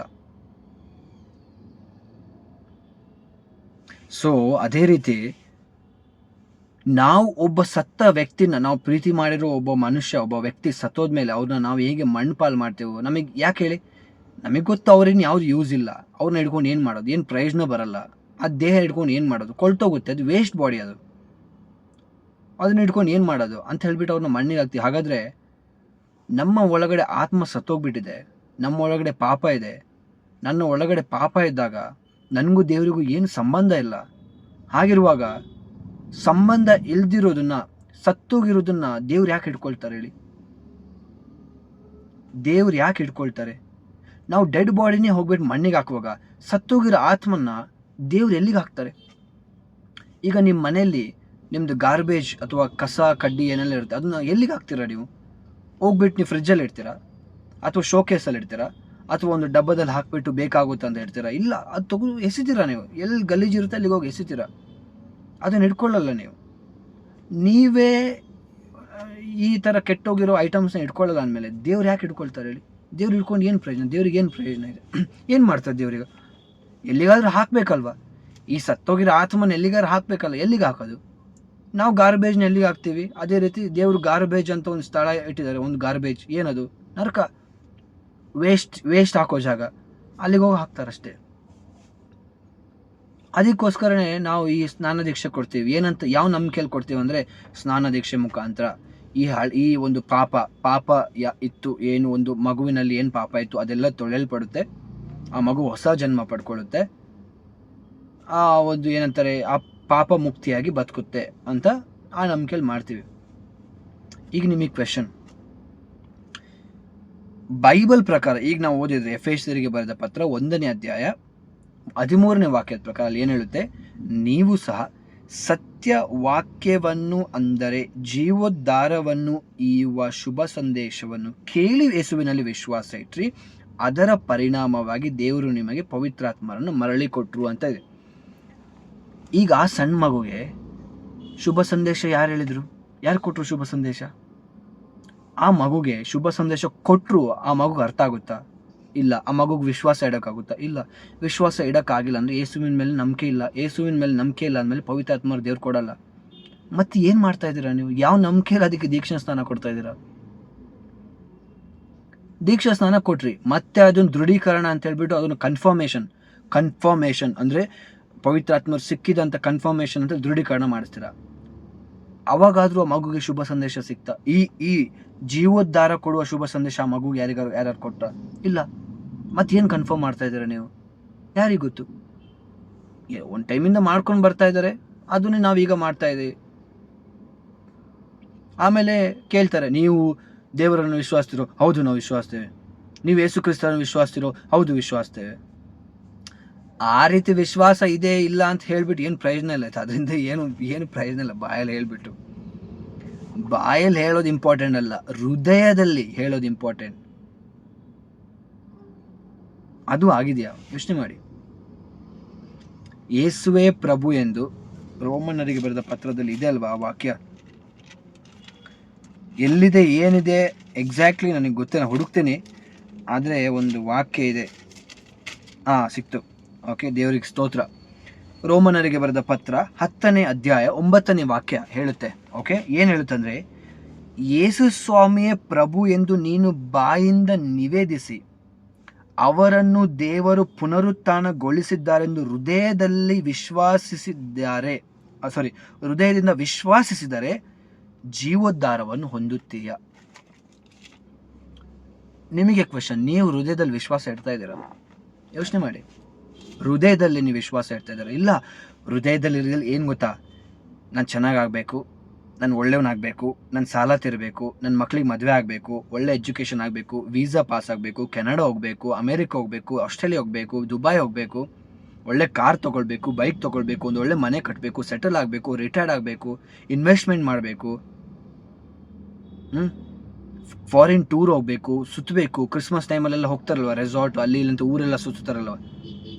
ಇದೇ ಇರೋದು ನಮ್ಮ ಹೃದಯದಲ್ಲಿ ಇರೋದೇ. 4-5 ಜನ ಇಟ್ಕೊಂಡಿರ್ತೀವಿ ಅಲ್ಲಿ, ಒಬ್ಳು ಸಾಕಾಗಲ್ಲ, 4-5 ಜನ ಇನ್ನೂ ಇಟ್ಕೊಂಡಿರ್ತೀವಿ. ಒಬ್ಬನು ಸಾಕಾಗಲ್ಲ, 4-5 ಜನ ಇಲ್ಲಿ ಇಟ್ಕೊಂಡಿರ್ತೀವಿ. ಮದುವೆ ಆಗಿರುತ್ತೆ, ಆದರೂ ಇನ್ನೊಬ್ಬ ಇಲ್ಲಿರ್ತಾನೆ, ಒಬ್ಬ ಇಲ್ಲಿರ್ತಾನೆ, ಮದುವೆ ಆದವನು ಇಲ್ಲಿರ್ತಾನೆ, ಇನ್ನೊಬ್ಬ ಇರ್ತಾನೆ ಸ್ಟೆಪ್ನಿ, ಅವನು ಇಲ್ಲಿರ್ತಾನೆ. ಸೇಮ್ ಗಂಡ ಆದರೆ ಹಂಗೆ, ಮದುವೆ ಆಗಿರುತ್ತೆ, ಮದುವೆ ಆಗಿರೋ ಹೆಂಡತಿ ಇಲ್ಲಿರ್ತಾಳೆ, ಆದರೆ ಇನ್ನೊಂದು ಸ್ಟೆಪ್ನಿ ಹೆಂಡತಿ ಇಲ್ಲಿರ್ತಾಳೆ. ಇವತ್ತು ಅದೇ ಅಲ್ವಾ ಆಗ್ತಿರೋದು. ನೀವಿಲ್ಲ ಅಂತ ಹೇಳಿದ್ರೆ ಸುಳ್ಳಾಗ್ತೀರ ಅಷ್ಟೇ. ನೀವು ಹ್ಞೂ ಅನ್ನಿ, ಇಲ್ಲ ಅನ್ನಿ, ಅದು ಬೈಬಲ್ ಪ್ರಕಾರ ಅದು ಸತ್ಯನೇ. ಯೋಚನೆ ಮಾಡಿ. ಬೇಡ, ಓಕೆ, ನಾನು ಆ ರೀತಿ ಯಾರ್ಯಾರು ಸ್ಟೆಪ್ನಿ ನನ್ನ ಹೃದಯದಲ್ಲಿ ಇಟ್ಕೊಂಡಿಲ್ಲ ಅಂತ ಹೇಳ್ಬೋದು, ಓಕೆ ಸರಿ. ನಿಮಗೆ ಇನ್ನೊಂದು ವಾಕ್ಯ ಇದೆ, ಏನಂದರೆ ಯಾಕೋಬನಿಗೆ ಬರೆದ ಪತ್ರ 4ನೇ ಅಧ್ಯಾಯ. ನೀವು ಇದೆಲ್ಲ ಫಸ್ಟ್ ಟೈಮ್ ಕೇಳ್ತಿರ್ಬೋದು, ಓಕೆ. ಸೈತಾನ ಇದನ್ನೆಲ್ಲ ನಿಮ್ಮಿಂದ ದೂರ ಇಟ್ಟಿರ್ತಾನೆ, ಆಯಿತು. ಸೈತಾನ ನಿಮಗೆ ಯಾವುದನ್ನು ಮಾತ್ರ ಕೊಡೋದು ಗೊತ್ತಾ? ಏಸು ಚೆನ್ನಾಗಿದೆ, ಏಸು ಒಳ್ಳೆಯವರು, ಏಸು ಒಳ್ಳೆಯವರು, ಏಸು ಒಳ್ಳೆಯವರು, ಏಸು ಒಳ್ಳೆಯವರು, ಏಸು ಅದ್ಭುತ ಮಾಡ್ತಾರೆ, ಎಲ್ಲ ಒಳ್ಳೇದು ಮಾಡ್ತಾರೆ, ಈ ರೀತಿಯಾದ ವಾಕ್ಯಗಳನ್ನು ಮಾತ್ರ ನಿಮ್ಮ ಕಿವಿ ಕೇಳೋ ಥರ ಮಾಡ್ತಾನೆ. ಆದರೆ ಈ ವಾಕ್ಯ ಕೇಳಿ ಏನು ಹೇಳೋದು ಗೊತ್ತಾ? ಯಾಕೋಬನು ಬರೆದ ಪತ್ರ 4ನೇ ಅಧ್ಯಾಯ 4ನೇ ವಾಕ್ಯ. ವಿಶ್ವಾಸದಲ್ಲಿ ವ್ಯಭಿಚಾರಿಗಳಂತೆ ಬಾಳುವವರೇ, ವಿಶ್ವಾಸದಲ್ಲಿ ವ್ಯಭಿಚಾರಿಗಳಂತೆ ಬಾಳುವವರೇ, ಲೋಕದೊಡನೆ ಗೆಳೆತನವೆಂದರೆ ದೇವರೊಡನೆ ಹಗೆತನವೆಂಬುದು ನಿಮಗೆ ತಿಳಿಯದೆ. ಲೋಕದೊಡನೆ ಗೆಳೆತನವನ್ನು ಬಯಸುವವರು ದೇವರೊಡನೆ ಹಗೆತನವನ್ನು ಬಯಸುತ್ತಾರೆ. ಸಾಕಲ್ಲ, ಇದು ಏನು ಎಕ್ಸ್ಪ್ಲೇನ್ ಮಾಡಿದೆ ಹೇಳಿ? ಎಲ್ಲ ಅದರಲ್ಲೇ ಇದೆ. ಲೋಕದೊಡನೆ ಗೆಳೆತನ ಮಾಡಿದ್ರೆ ದೇವರೊಡನೆ ಹಗೆತನ ಅಂತೆ. ಅಂಥವ್ರನ್ನ ಏನಂತಾರೆ? ವ್ಯಭಿಚಾರಿಗಳಂತ ಹೇಳ್ತಾರೆ. ನೀವು ವ್ಯಭಿಚಾರ ಅಂತ ಹೇಳಿದ್ರೆ ಮದುವೆ ಆಗಿ ಇನ್ನೊಬ್ಳನ್ನ ಇಟ್ಕೊಳ್ಳೋದು, ಮದುವೆ ಆಗಿ ಇನ್ನೊಬ್ಬನ ಇಟ್ಕೊಳ್ಳೋದು, ಅದು ವ್ಯಭಿಚಾರನೇ. ಅದು ಲೋಕದ ಲೆಕ್ಕದಲ್ಲಿ ಒಂದು ವ್ಯಭಿಚಾರ. ಆದರೆ ವಿಶ್ವಾಸದಲ್ಲೂ ಒಂದು ವ್ಯಭಿಚಾರ ಇದೆ. ಏನು ಗೊತ್ತಾ? ನೀವು ಸಂಡೆ ಚರ್ಚಿಗೆ ಹೋಗ್ಬಿಟ್ಟು ಸ್ವರ್ಗದಲ್ಲೂ ಭೂಮಿಯಲ್ಲೂ ಸೃಷ್ಟಿಸಿದ ಸರ್ವಶಕ್ತ ದೇವರನ್ನು ವಿಶ್ವಾಸನೆ, ಅವರ ಏಕಮಾತ್ರ ಪುತ್ರರನ್ನು ವಿಶ್ವಾಸನೆ, ಇವರು ಪವಿತ್ರಾತ್ಮನಿಂದ ಗರ್ಭಧರಿಸಿದರು, ಕನ್ಯಾಮರಿಯಮ್ಮನಲ್ಲಿ ಹುಟ್ಟಿದರು, ಆಮೇಲೆ ಎಲ್ಲ ಹೇಳ್ಬಿಟ್ಟು ಲಾಸ್ಟಿಗೆ ಪವಿತ್ರಾತ್ಮನ ವಿಶ್ವಾಸನೆ, ಪವಿತ್ರ ಕಥೋಲಿಕ ಧರ್ಮಸಭೆಯನ್ನು ವಿಶ್ವಾಸನೆ, ಸಂತರನ್ನು ಎಲ್ಲದನ್ನ ವಿಶ್ವಾಸನೆ ಎಲ್ಲ ಹ್ಞೂ ಹ್ಞೂ ಹ್ಞೂ ಹ್ಞೂ ಅಂತ ಗುಂಡನ್ನು ಹೇಳ್ದಂಗೆ, ಎಸ್ ಬಾಸ್, ಎಸ್ ಸರ್ ಕೇಳಿ ಎಸ್. ಆಮೇಲೆ ಹೊರಗೆ ಬಂದಮೇಲೆ ಇದೆ ಏನು ಗೊತ್ತಾ? ಲೋಕ. ಏನದು ಲೋಕ? ನಂದು ಅಂತ ಏನೆಲ್ಲ ಇದೆ ಅಲ್ವಾ, ಆಸೆಗಳು, ನನ್ನ ಆಸೆಗಳು ಎಲ್ಲ ಲೋಕನೇ, ಲೋಕಮಯವಾದ ಆಸೆಗಳು. ನಾನು ಚೆನ್ನಾಗಿರಬೇಕು, ನನಗೆ ಒಳ್ಳೆ ಆರೋಗ್ಯ ಇರಬೇಕು, ನನ್ನ ಪ್ರಾಬ್ಲಮ್ ಸಾಲ್ವ್ ಆಗಬೇಕು, ಒಳ್ಳೆ ಮದುವೆ ಆಗಬೇಕು, ಇವತ್ತು ಮನೆಗೆ ಹೋಗಿ ಏನು ಮಾಡೋದು, ಸಂಜೆ ಊಟಕ್ಕೆ ಏನು ಮಾಡೋದು, ನಾಳೆ ಹಬ್ಬಕ್ಕೆ ಏನು ಮಾಡೋದು, ಹಬ್ಬಕ್ಕೆ ಯಾರನ್ನೆಲ್ಲ ಕರೆಯೋದು, ಹಬ್ಬಕ್ಕೆ ಏನೆಲ್ಲ ಅಡುಗೆ ಮಾಡೋದು, ಯಾವ ಸ್ಟಾರ್ ಹಾಕೋದು, ಯಾವ ಕಲರ್ ಸ್ಟಾರ್ ಹಾಕೋದು, ಯಾವ ಕ್ರಿಪ್ ತರೋದು, ಯಾವ ಬಾಟಲ್ ವೈನ್ ತರಬೇಕು, ಯಾವ ಥರದ ಕೇಕ್ ತರಬೇಕು, ಯಾವ ವಿಸ್ಕಿ ತರಬೇಕು, ಯಾವ ಬ್ರ್ಯಾಂಡಿ ತರಬೇಕು, ಕಾಸ್ಟ್ಲಿ ಯಾವುದು. ನೀವು ಅದನ್ನು ಮಾಡ್ತೀರಾ, ಇದನ್ನು ಮಾಡ್ತೀರಾ ಅಂದರೆ ದೇವ್ರ ಲೆಕ್ಕದಲ್ಲಿ ನೀವು ಶುದ್ಧ ವ್ಯಭಿಚಾರಿಗಳು, ಪ್ಯೂರ್ ಅಡಲ್ಟರ್ಸ್. ಪ್ಯೂರ್ ಅಂದರೆ ಈ ಹೋಲಿ ಅಲ್ಲ, ನೀವು ಪಕ್ಕ ವ್ಯಭಿಚಾರಿಗಳೇ, ಅದ್ರಲ್ಲಿ ಡೌಟೇ ಇಲ್ಲ. ನಿಮ್ದ್ರಲ್ಲಿ ಇದಿದ್ರೆ ಯೋಚನೆ ಮಾಡಿ. If this is there in you, ಇದು ನಿಮ್ಮ ಮೈಂಡಲ್ಲಿ ಇದ್ದರೆ ನೀವು ಚರ್ಚಿಗೆ ಹೋಗ್ತೀರಾ, 1-1.5 ಗಂಟೆ ಚರ್ಚ್ ಒಳಗೆ ಇರ್ತೀರಾ, ಆಗ ಸಂತರ ಥರ ಆಡ್ತೀರಾ, ಏನು ಮೊಣ್ಕಾಲಾಗಿ ಪ್ರಾರ್ಥನೆ ಮಾಡೋದು, ಏನು ಪರಂಪ್ರಸಾದ ತೊಗೊಂಡು, ಪರಂಪ್ರಸಾದ ತೊಗೊಳ್ವಾಗೆಲ್ಲ ಭಕ್ತಿ, ಏನು ಭಕ್ತಿ, ಅಯ್ಯೋ ಹಿಂಗೆ ಹಿಡ್ಕೊಂಬಿಟ್ಟು ಏನೋ ಮಗುನ ಹಿಡ್ಕೊಂಡಂಗೆ, ಅಯ್ಯೋ ಭಕ್ತಿಯಿಂದ ಅದ್ರ ಪುಡಿ ಕೂಡ ಕಾಣಿಸ್ಕೊಬಾರ್ದು, ನೆಕ್ಕಿ ತಿಂತೀವಿ, ಅಷ್ಟು ಭಕ್ತಿಯಿಂದ ಹಿಂಗೆ ಬರ್ತೀವಿ, ಎಲ್ಲ ಕಾಣಿಸ್ಕೊಂಬಾರ್ದು, ತಿಂದ್ಬಿಟ್ಟು ಏನು ಅಯ್ಯೋ ಭಕ್ತಿ ಒಳಗಡೆನೆ ಪವಿತ್ರಾತ್ಮರು ದೇವ್ರು ಹೋಗ್ಬಿಟ್ಟಿದ್ದಾರೆ. ಕುತ್ಕೊಂಡು ಏನು ಧ್ಯಾನ ಮಾಡ್ತೀರಾ. ಯಾವನಿ ಜನರು ನೋಡ್ಬಿಟ್ಟು ಹೇಳ್ತಾರೆ, ಎಷ್ಟು ಒಳ್ಳೆ ಭಕ್ತಿವಂತ ಅವನು, ಎಷ್ಟು ಗೌರವ, ಎಷ್ಟು. ಅವನಿಗೇನು ಗೊತ್ತು, ಅವನ ಒಳಗಡೆ ಇರೋದೆಲ್ಲ ಬರೀ ಲೋಕದ ಚಿಂತನೆ ಅಂತ. ಅವನೇನು ಪ್ರಾರ್ಥನೆ ಮಾಡೋದು ಗೊತ್ತಾ? ಪರಂಪ್ರಸಾದ ತೊಗೊಂಬಿಟ್ಟು, ದೇವರೇ ನನಗೆಲ್ಲ ಒಳ್ಳೇದಾಗಲಿ, ದೇವರೇ ನನ್ನ ಸಾಲ ತೀರಲಿ, ನನ್ನ ಅಪ್ಪ ಅಮ್ಮನಿಗೆ ಒಳ್ಳೇದು ಮಾಡು, ನನ್ನ ಮಕ್ಳಿಗೆ ಒಳ್ಳೇದು ಮಾಡು, ನನಗೆ ಈ ಕೆಲವೊಂದು ಆಸೆಗಳಿದೆ, ನನಗೆ ಹೆಂಗಾದ್ರೂ ವೀಸಾ ಪಾಸ್ ಮಾಡು, ನನಗೆ ಒಳ್ಳೆ ಕೆಲಸ ಸಿಗೋ ಥರ ಮಾಡು. ದೇವ್ರವನ್ನ ನೋಡ್ಬಿಟ್ಟು ಹೇಳ್ತಾರೆ, ಅಯ್ಯೋ ವ್ಯಭಿಚಾರಿ. ನಾವೇನು ಹೇಳ್ತೀವಿ ಗೊತ್ತಾ? ಅಯ್ಯೋ ಏನು ಭಕ್ತಿವಂತ, ಏನು ವಿಶ್ವಾಸಿ. ದೇವ್ರು ಹೇಳ್ತಾರೆ ವ್ಯಭಿಚಾರಿ ಅಂತ ಹೇಳ್ತಾರೆ. ನೀವು ನೋಡೋ ಲೆಕ್ಕದಲ್ಲಿ ದೇವ್ರು ನೋಡಲ್ಲ, ಆಯ್ತಾ? ದೇವ್ರ ಹೃದಯ ನೋಡ್ತಾರೆ. ಇವತ್ತು ನಿಮ್ಮ ಹೃದಯದಲ್ಲಿ ಏನಿದೆ? ಈ ಟಾಪಿಕ್ ಎಲ್ಲೆಲ್ಲೋ ಹೋಗ್ತದೆ, ಹೋಗ್ಲಿ. ನಿಮ್ಮ ಹೃದಯದಲ್ಲಿ ಏನಿದೆ ಇವತ್ತು? ಮತ್ತು ನೀವು ಕ್ರಿಸ್ಮಸ್ ಮಾಡ್ತೀರಾ, ಕ್ರಿಸ್ಮಸ್ ಟಾಪಿಕ್ ಅಲ್ಲೇ ಬರುತ್ತೆ. ಮತ್ತು ನೀವು ಕ್ರಿಸ್ಮಸ್ ಸೆಲೆಬ್ರೇಟ್ ಮಾಡ್ತೀರಾ. ವ್ಯಭಿಚಾರಿಗಳೇ ವ್ಯಭಿಚಾರಿಗಳೇ, ನಿಮ್ಗೆ ಹಂಗೆ ಹೇಳಬೇಕು, ನನಗೂ ಸೇರಿಸಿ, ನಾನೇನು ಪರಿಶುದ್ಧನಲ್ಲ. ಯೇಸ್ವಾಮಿ ಹೇಳ್ತಾರೆ ಫರಿಸಾಯರಿಗೆ, ನೀವು ಸೈತಾನನ ಮಕ್ಕಳು. ನೀವು ದೇವ್ರ ಮಕ್ಕಳಾದ್ರೆ ನೀವು ದೇವ್ರ ರೀತಿಯಲ್ಲಿ ಬದುಕ್ತಾ ಇದ್ರಿ, ನೀವು ಸೈತಾನನ ಮಕ್ಕಳು, ಅದಕ್ಕೆ ನೀವು ಸೈತಾನನ ಥರ ಬದುಕ್ತಾ ಇದ್ದೀರಾ. ಒಳ್ಳೆ ಮರ ಒಳ್ಳೆ ಫಲನೇ ಕೊಡುತ್ತೆ, ಕೆಟ್ಟ ಮರ ಕೆಟ್ಟ ಫಲನೇ ಕೊಡುತ್ತೆ. ಒಳ್ಳೆ ಮರ ಕೆಟ್ಟ ಫಲನ ಕೊಡೋಕೆ ಆಗೋದಿಲ್ಲ, ಕೆಟ್ಟ ಮರ ಒಳ್ಳೆ ಫಲನ ಕೊಡೋಕೆ ಆಗೋದಿಲ್ಲ. ಹಾಗಾದ್ರೆ ನಾವೇನು? ನಾವು ಕೆಟ್ಟವರು, ನಮ್ಮಲ್ಲಿ ಏನಿದೆ ಪಾಪ ಇದೆ. ಏನು ಒಳ್ಳೇದು ಮಾಡ್ತೀರಿ ಹೇಳಿ? ನೀವೇನೇ ಒಳ್ಳೇದು ಮಾಡಿ, ನಿಮ್ಮ ಒಳ್ಳೆ ಕಾರ್ಯಗಳು, ನಿಮ್ಮ ಭಕ್ತಿ ಕಾರ್ಯಗಳು, ನಿಮ್ಮ ಪುಣ್ಯ ಕಾರ್ಯಗಳು ದೇವ್ರ ಲೆಕ್ಕದಲ್ಲಿ ಎಲ್ಲ ವ್ಯಭಿಚಾರದ ಕಾರ್ಯಗಳು. ಯಾಕೆ ಗೊತ್ತಾ? ಇಲ್ಲಿ ದೇವರು, ಇಲ್ಲಿ ಯಾರೋ. ಇಲ್ಲಿ ಪರಲೋಕ ಪ್ರಾರ್ಥನೆ ಮಾಡುವಾಗ ಹೇಳ್ತೀವಿ, ನಿಮ್ಮ ಚಿತ್ತ ನೆರವೇರಲಿ, ಸ್ವರ್ಗದಲ್ಲಿ ನಿಮ್ಮ ಚಿತ್ತ ನೆರವೇರೋ ಪ್ರಕಾರ ಭೂಮಿಯಲ್ಲೂ ನೆರವೇರಲಿ. ಇಲ್ಲಿ ನನ್ನ ಚಿತ್ತ, ನನ್ನ ದಾಸೆ. ಏನು ಹುಚ್ಚುತನ ನೋಡಿ. ಇಲ್ಲಿ ಪರಲೋಕ ಪ್ರಾರ್ಥನೆ, ಇಲ್ಲಿ ಒಂದು ಕೈಯಲ್ಲಿ ದೇವರೇ ನಿಮ್ಮ ಚಿತ್ತದಂತೆ ನೆರವೇರಲಿ, ಇಲ್ಲಿ ನನ್ನ ಚಿತ್ತ ಏನು ಒಳ್ಳೇದಾಗ್ಲಿ. ಎರಡನ್ನೂ ದೇವರಿಗೆ ತೋರಿಸ್ತೀವಿ. ದೇವರೇ ನೋಡಿ, ದೇವ್ರೇನು ಮಾಡ್ತಾರೆ? ದೇವ್ರು ಹೇಳ್ತಾರೆ, ವ್ಯಭಿಚಾರಿ, ಹಂಗೆ ಹೇಳ್ತಾರೆ. ದೇವ್ರು ಹೇಳ್ತಾರಲ್ವಾ, ಒಂದು ಎಲ್ಲೋ ವಾಕ್ಯ ಇದೆ, ಎಲ್ಲಿದೆ ಗೊತ್ತಿಲ್ಲ. ದೇವ್ರು ಹೇಳ್ತಾರೆ, ನೀನು ಬಿಸಿನೂ ಹೌದು ತಣ್ಣಗೂ ಇರೋದಾದ್ರೆ ನಾನು ನಿನ್ನ ಬಾಯಿಂದ ಉಗಿತೀನಿ ಅಂತ ದೇವ್ರು ಹೇಳ್ತಾರೆ. ಬಾಯಿಂದ ಉಗಿತೀನಿ, ನನಗೆ ಬೇಡ ಅಂತ ಒಂದು ಕ್ರೈಸ್ತತ್ವ, ಅಂತ ಒಂದು ಕ್ರಿಶ್ಚಿಯನ್ಸ್ ನನಗೆ ಬೇಡ ಅಂತ ಹೇಳ್ತಾರೆ ದೇವ್ರು. ಎಲ್ಲೋ ಪತ್ರದಲ್ಲಿ ಇದೆ, ಯಾಕೋಬನ ಪತ್ರನೋ ಜೂಡ್ ಪತ್ರನೋ ಎಲ್ಲೋ ಇದೆ, ನೋಡೋಣ, ಸಿಕ್ಕಿದ್ರೆ ಹೇಳ್ಬೋದು. ಇದೆ, ನೀವು ಹುಡ್ಕಿದ್ರೆ ಸಿಗುತ್ತೆ. ಬಾಯಿಂದ ಉಗಿತೀನಿ ಅಂತ ಹೇಳ್ತಾರೆ.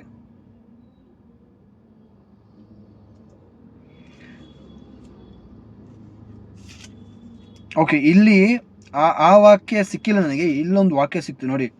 ಈಗ ಹೇಳ್ತಿರೋ, ಈಗ ಅವಾಗ ಹೇಳ್ದಲ್ಲ, ಅದಕ್ಕೆ ರಿಲೇಟೆಡ್ ಆಗಿ ಒಂದು ವಾಕ್ಯದ ಏನು ಗೊತ್ತಾ? ಪ್ರಭುವನ್ನು ಪರಮ ಪಿತನನ್ನು ಸ್ತುತಿಸುವುದು ಅದೇ ನಾಲಿಗೆ. ನಾವು ಚರ್ಚಿಗೆ ಹೋದಾಗ ಎಲ್ಲದಕ್ಕೂ ಆಮೇನ್ ಪ್ರೈಸ್ ದ ಲಾರ್ಡ್, ದೇವರಿಗೆ ಸ್ತೋತ್ರ, ಹಾಡಾಡೋದೇನು, ಹೆಜ್ಜೆ ಹಾಕುವೆ ನನ್ನ ಯೇಸುವೆ, ಸ್ಟಾರ್ಟಿಂಗ್ ಅದಾಯಿತು, ಕೊನೆಗೆ ಮುಂದೆ ಹೋಗುವೆನು ಆಯಿತು. ಆಮೇಲೆ ನನ್ನ ಯೇಸುವಿನೊಂದಿಗೆ ಒಂದು ಹಾಡು ಹೊರಗೆ ಬಂದಿದೆ, ಆಮೇಲೆ ಅವ್ರ ಬಗ್ಗೆ ಮಾತಾಡೋದು, ಇವ್ರ ಬಗ್ಗೆ ಮಾತಾಡೋದು. ಫಾದರ್ ನನ್ನ ಹೆಸರು ಅನೌನ್ಸ್ ಮಾಡಿಲ್ಲ, ಅವರು 500 ರೂಪಾಯಿ ಕೊಟ್ಟಿದ್ದು ಅವ್ರ ಹೆಸರು ಅನೌನ್ಸ್ ಮಾಡಿದ್ರು, ನಾನು 5,000 ಕೊಟ್ಟಿದ್ದೆ, ನನ್ನ ಹೆಸರು ಅನೌನ್ಸ್ ಮಾಡಿಲ್ಲ. ಬಿಡಬಾರ್ದು ಫಾದರ್ಗೆ, ಬಿಡಬಾರ್ದು. ಫಾದರ್ ಅದು ಹೆಂಗೆ ಆ ಡಿಸಿಷನ್ ತೊಗೊಂಡು ನಮಗೆ ಕೇಳಿದೆ, ಬಿಡಬಾರ್ದು ಫಾದರ್ಗೆ. ಕಾಲರ್ ಹಿಡಿತೀವಿ ಫಾದರ್ದು. ನಾಚಿಕೆ ಆಗ್ಬೇಕು ನಿಮಗೆ. ನೀವು ನೀವು ಮಾಡಲ್ಲ, ನೀವೆಲ್ಲ ಒಳ್ಳೆಯವರಪ್ಪ, ನೀವು ತುಂಬ ಒಳ್ಳೆಯವರು. ಫಾದರ್ ನಿಮ್ಮ ಹೆಸರು ಹೇಳಿಲ್ಲ ಅಂದರೂ ನಿಮಗೆ ಬೇಜಾರಾಗಲ್ಲ, ಯಾಕಂದರೆ ನೀವು ತುಂಬ ಪ್ರೀತಿಯಿಂದ ಮಾಡ್ತೀರಲ್ವ, ಪ್ರೀತಿಯಿಂದ ಮಾಡೋದಲ್ವಾ. ನೀವು ಬೇಂಚ್ ಕೊಡ್ತೀರಾ ಪ್ರೀತಿಯಿಂದ, ಫ್ಯಾನ್ ಕೊಡ್ತೀರಾ ಪ್ರೀತಿಯಿಂದ, ಗಂಟೆ ಕೊಡ್ತೀರಾ ಪ್ರೀತಿಯಿಂದ, ಟೈಲ್ಸ್ ಕೊಡ್ತೀರಾ ಪ್ರೀತಿಯಿಂದ, ಪೇಂಟ್ ಹಾಕಿಸ್ತೀರಾ ಪ್ರೀತಿಯಿಂದ, ಇರೊಬ್ಬರ ಮೂರ್ತಿಗಳನ್ನೆಲ್ಲ ಕೊಡ್ತೀರಾ ಪ್ರೀತಿಯಿಂದ. ಯಾವುದು ಪ್ರಯೋಜನ ಬರ್ದಿದ್ದು. ಆಮೇಲೆ ಹೆಸರು ಹೇಳಿಲ್ಲ ಅಂತ ಹೇಳ್ಬಿಟ್ಟು ಹೋಗ್ಬಿಟ್ಟು ಜಗಳ ಆಡ್ತೀರಾ ಕ್ರೈಸ್ತರು. ಇಲ್ಲಿ ವಾಕ್ಯ ಏನು ಹೇಳಿದ್ ಗೊತ್ತಾ?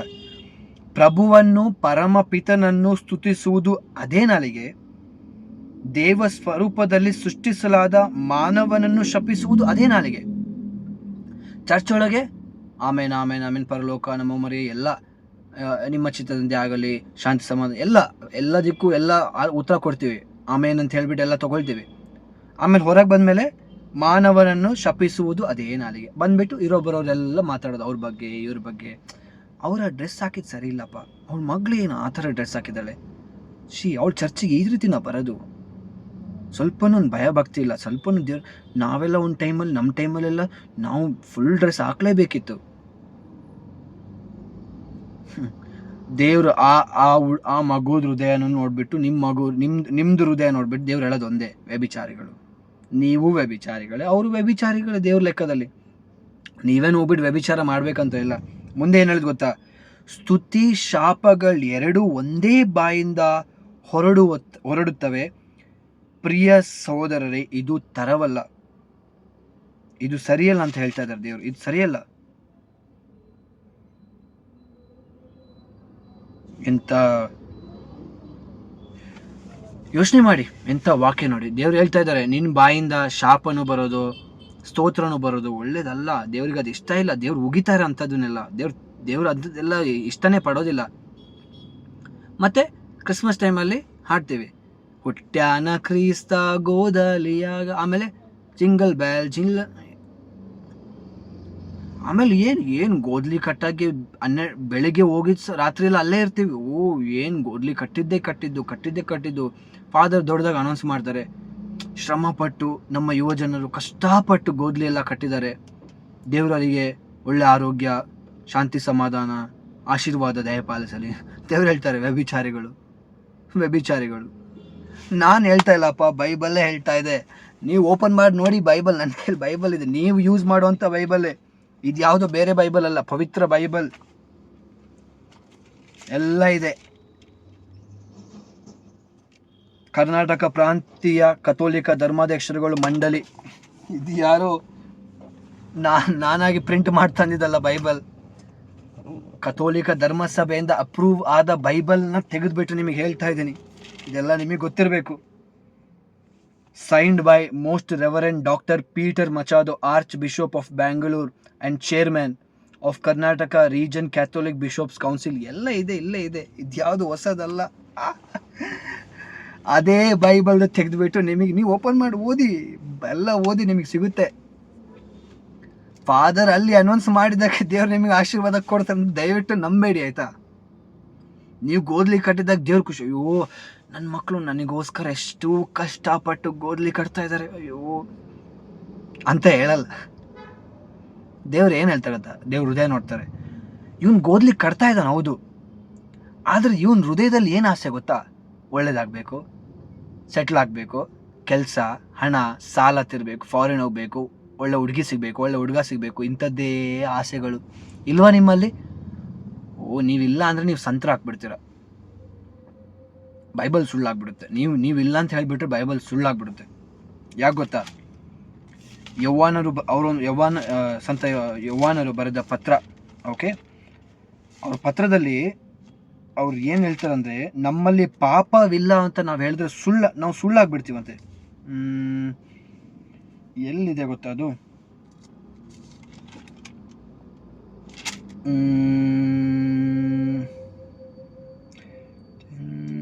ಓಕೆ ಇಲ್ಲಿದೆ. ಯವ್ವಾನನು ಬರೆದ ಪತ್ರ, ಮೊದಲನೇ ಪತ್ರ, ಅಧ್ಯಾಯ 1 ವಾಕ್ಯ 10 ಏನು ಹೇಳುತ್ತೆ ಗೊತ್ತಾ, ನಾವು ಪಾಪ ಮಾಡಲಿಲ್ಲವೆಂದು ಹೇಳಿದರೆ ದೇವರನ್ನು ಸುಳ್ಳುಗಾರರನ್ನಾಗಿಸುತ್ತೇವೆ ಮತ್ತು ಅವರ ವಾಣಿ ನಮ್ಮಲ್ಲಿ ಇರುವುದಿಲ್ಲ. ನೀವೆಲ್ಲಾದರೂ ಈ ಥರ ಎಲ್ಲ ಮಾಡೋದೇ ಇಲ್ಲಪ್ಪ, ನಾನು ನಿಜವಾಗ್ಲೂ ಒಳ್ಳೆ ಮನಸ್ಸಿಂದ ನಾನು ಕ್ರಿಪ್ ಕಟ್ತೀನಪ್ಪ, ಒಳ್ಳೆ ಮನಸ್ಸಿಂದ ಚರ್ಚ್ ಡೆಕೋರೇಷನ್ ಮಾಡ್ತೀನಿ ಅಂತ ಎಲ್ಲ ನೀವು ಹೇಳೋದಾದರೆ ಶುದ್ಧ ಸುಳ್ಳುಗಾರರು. ಹಾಗೆ ಹೇಳೋದಾದ್ರೆ ನಿಮ್ಮ ಮನಸ್ಸಲ್ಲಿ ಒಂದೇ ಆಸೆ ಇರುತ್ತೆ, ಏಸು ಮಾತ್ರ, ಏಸು ಸಾಕು, ಬೇರೆ ಏಸು ಬಿಟ್ಟರೆ ಬೇರೆ ಏನೂ ಇಲ್ಲ, ಅಷ್ಟೇ ಇರುತ್ತೆ ನಿಮ್ಮ ಮನಸ್ಸೊಳಗೆ. ಅದಿದೆಯಾ ನಿಮ್ಮಲ್ಲಿ? ಏಸು ಬಿಟ್ಟರೆ ಬೇರೆ ಏನೂ ಇಲ್ಲ. ಫಾದರ್ ಹೆಸರು ಹೇಳಲಿ, ಫಾದರ್ ಹೆಸರು ಹೇಳದೇ ಇರಲಿ, ಏನೇ ಮಾಡಲಿ, ನನಗೆ ಏಸು ಮಾತ್ರ ಸಾಕು, ದೇವ್ರಿಗೆ ಖುಷಿ ಆದರೆ ಸಾಕು, ನನ್ನ ಖುಷಿ ಅಲ್ಲ. ಆ ರೀತಿ ನಿಮಗೆ ಇವತ್ತು ಹೇಳೋಕ್ಕಾಗುತ್ತಾ? ಈಗ ನೀವು ಕಷ್ಟಪಟ್ಟು ರಾತ್ರಿ ಎಲ್ಲ ಕ್ರಿಪ್ ಕಟ್ಟಿದ್ರೆ ಆಯಿತಾ, ಫಾದರ್ ಬಂದ್ಬಿಟ್ಟು ನಿಮ್ಮ ಹೆಸರು ಹೇಳೋ ಬದಲು ಬೇರೆ ಹೆಸರು ಹೇಳ್ಬಿಡ್ತಾರೆ. ಇವನು ಫಾರ್ ಎಕ್ಸಾಂಪಲ್ ಯಾರೋ ಒಬ್ಬ ಮನುಷ್ಯ, ನಾನೇ ಅಂತ ತಿಳ್ಕೊಳ್ಳಿ, ನಾನು ತುಂಬ ಕಷ್ಟಪಟ್ಟು ರಾತ್ರಿ ಎಲ್ಲ ಅಲ್ಲೇ ಇದ್ದು ನಿದ್ದೆಗೆಟ್ಟು ಕ್ರಿಪ್ ಕಟ್ಟಿದೆ, ಗೋದ್ಲಿ ಮಾಡಿದೆ ಚರ್ಚಲ್ಲಿ, ದೊಡ್ಡ ಗೋದ್ಲಿ ಚೆನ್ನಾಗಿ, ಜನರೆಲ್ಲ ಬಂದು ನೋಡೋದು, ಎಲ್ಲರಿಗೂ ಖುಷಿ ಆಯಿತು, ಏನು ತುಂಬ ಒಳ್ಳೆ ಗೋದ್ಲಿ ಎಲ್ಲ ನೋಡಿದರು. ಹಬ್ಬದ ದಿನ ಅನೌನ್ಸ್ ಮಾಡುವಾಗ ನನ್ನ ಹೆಸರು ಹೇಳೇ ಇಲ್ಲ. ಯಾರೋ ಒಬ್ಬ ಬಂದುಬಿಟ್ಟು ಒಂದು ಕಲ್ಲು ಎತ್ತಾಗಿ ಹೋದ ಅಷ್ಟೇ, ಅವನ ಹೆಸರು ಹೇಳ್ಬಿಟ್ರು. ಇವನು ತುಂಬ ಕಷ್ಟಪಟ್ಟು ಶ್ರಮಪಟ್ಟು ಗೋದ್ಲಿ ಕಟ್ಟಿದ್ದಾರೆ, ಇವರಿಗೆ ದೇವರ ಆಶೀರ್ವಾದ. ನಿಜವಾಗ್ಲೂ ನಾನು ಸುಮ್ಮನೆ ಇರ್ತೇನೆ, ಅಲ್ಲಿ ನಾನು ತೋರಿಸ್ಕೊಳ್ಳಲ್ಲ. ಫಾದರ್ ಮುಂದೆ ನಾನು ಪರವಾಗಿಲ್ಲ, ದೇವ್ರ ಮುಂದೆ ಮನೆಗೆ ಬಂದುಬಿಟ್ಟು ಆ ರೀತಿ ಹೇಳ್ಬಾರ್ದಿತ್ತು. ಫಾದರ್ ಕಷ್ಟಪಟ್ಟು ಮಾಡಿದ್ದು, ನನ್ನ ಹೆಸರು ಹೇಳ್ಬಾರ್ದಿತ್ತು. ಅದು ಯಾರಿಗೆ ಕಿವಿ ಬೀಳುತ್ತೆ? ನಿಮ್ಮ ಅಪ್ಪ ಅಮ್ಮನ ಕಿವಿ ಬೀಳುತ್ತೆ. ಅವರು ಫಾದರ್ ಮಾಡಿದ್ದು ಸರಿ ಇಲ್ಲ, ನನ್ನ ಮಗ ಅಷ್ಟು ಕಷ್ಟಪಟ್ಟು ಹೋಗಿ ಇಷ್ಟೆಲ್ಲ ಕಷ್ಟ ಮಾಡಿ ಅವನ ಹೆಸರು ಹೇಳಿಲ್ಲ, ಅದು ಯಾರೋ ಬಂದುಬಿಟ್ಟು ಒಂದಿನ ಕೆಲಸ ಮಾಡಿದ್ದಕ್ಕೆ ಅವ್ರ ಹೆಸರು ಹೇಳ್ಬಿಟ್ರು. ಏನು ಫಾದರ್ ಮಾಡಿದ್ದು ಸರಿನಾ? ಫಾದರ್ ಮಾಡೋದು? ಇದು ನ್ಯಾಯನಾ? ಇದು ಅನ್ಯಾಯ ಅಂತ ಹೇಳಿಬಿಟ್ಟು ಊರವರಿಗೆಲ್ಲ ಹೇಳ್ತಾರೆ. ಆ ಸುದ್ದಿ ಮತ್ತೆ ಫಾದರ್ ಕಿವಿಗೆ ಬೀಳುತ್ತೆ. ಆಮೇಲೆ ಪಾಲನಾ ಸಮಿತಿ ಮೀಟಿಂಗಲ್ಲಿ ಜಗಳ ಹೊಡೆದಾಟ, ಏನು ಆ ಟೈಮಲ್ಲಿ ಎಲ್ಲ ವಿಶ್ವಾಸಿಗಳು ಅವಿಶ್ವಾಸಿಗಳ ಥರ ನಾಯಿ ಥರ ಕಚ್ಚಾಡ್ತಾರೆ. ಏನು ಕಚ್ಚಾಟ, ಇವ್ರು ಬೌಬೋ ಅನ್ನೋದು, ಅವ್ರು ಬೌಬೋ ಅನ್ನೋದು, ಏನು ಕಚ್ಚಾಟ. ಏನು ನಮಗೂ ನಾಯಿಗಳಿಗೆ ಏನು ಡಿಫ್ರೆನ್ಸ್ ಇಲ್ಲ ಆಯಿತಾ, ಏನು ಡಿಫ್ರೆನ್ಸ್ ಇಲ್ಲ. ಒಬ್ಬ ಮನುಷ್ಯನಲ್ಲಿ ಪಾಪ ಇದ್ದರೆ, ಒಬ್ಬನ ಆತ್ಮ ಸತ್ತೋಗ್ಬಿಟ್ಟಿದ್ರೆ ದೇವ್ರ ಲೆಕ್ಕದಲ್ಲಿ, ಒಬ್ಬ ಈಗ ಹೇಳ್ದಂಗೆ ವ್ಯಭಿಚಾರಿ ಅಂತ ದೇವ್ರು ಹೇಳಿದ್ರಲ್ಲ, ಆ ರೀತಿ ವ್ಯಭಿಚಾರಿಗೂ ಈ ವಿಶ್ವಾಸದ ವ್ಯಭಿಚಾರಿಗೂ ಈ ನಾಯಿಗಳಿಗೂ ಏನು ಡಿಫ್ರೆನ್ಸ್ ಇಲ್ಲ. ನಾಯಿಗಳಿಗೆ ಮಕ್ಕಳಾಗಲ್ವಾ? ಆಗುತ್ತೆ. ನಾಯಿಗಳು ತಿನ್ನೋಕ್ಕೋಸ್ಕರ ಹುಡ್ಕಾಡುತ್ತೆ, ಮಾಡುತ್ತೆ, ಅದೆಲ್ಲ ಮಾಡುತ್ತೆ. ಆದರೂ ಮರಿ ಮಕ್ಕಳನ್ನ ಅದು ಸಾಕಲ್ವಾ? ಸಾಕುತ್ತೆ. ನಿದ್ದೆ ಮಾಡಲ್ವಾ? ಮಾಡುತ್ತೆ. ಜಗಳ ಮಾಡಲು ಜಾಸ್ತಿನೇ ಮಾಡುತ್ತೆ.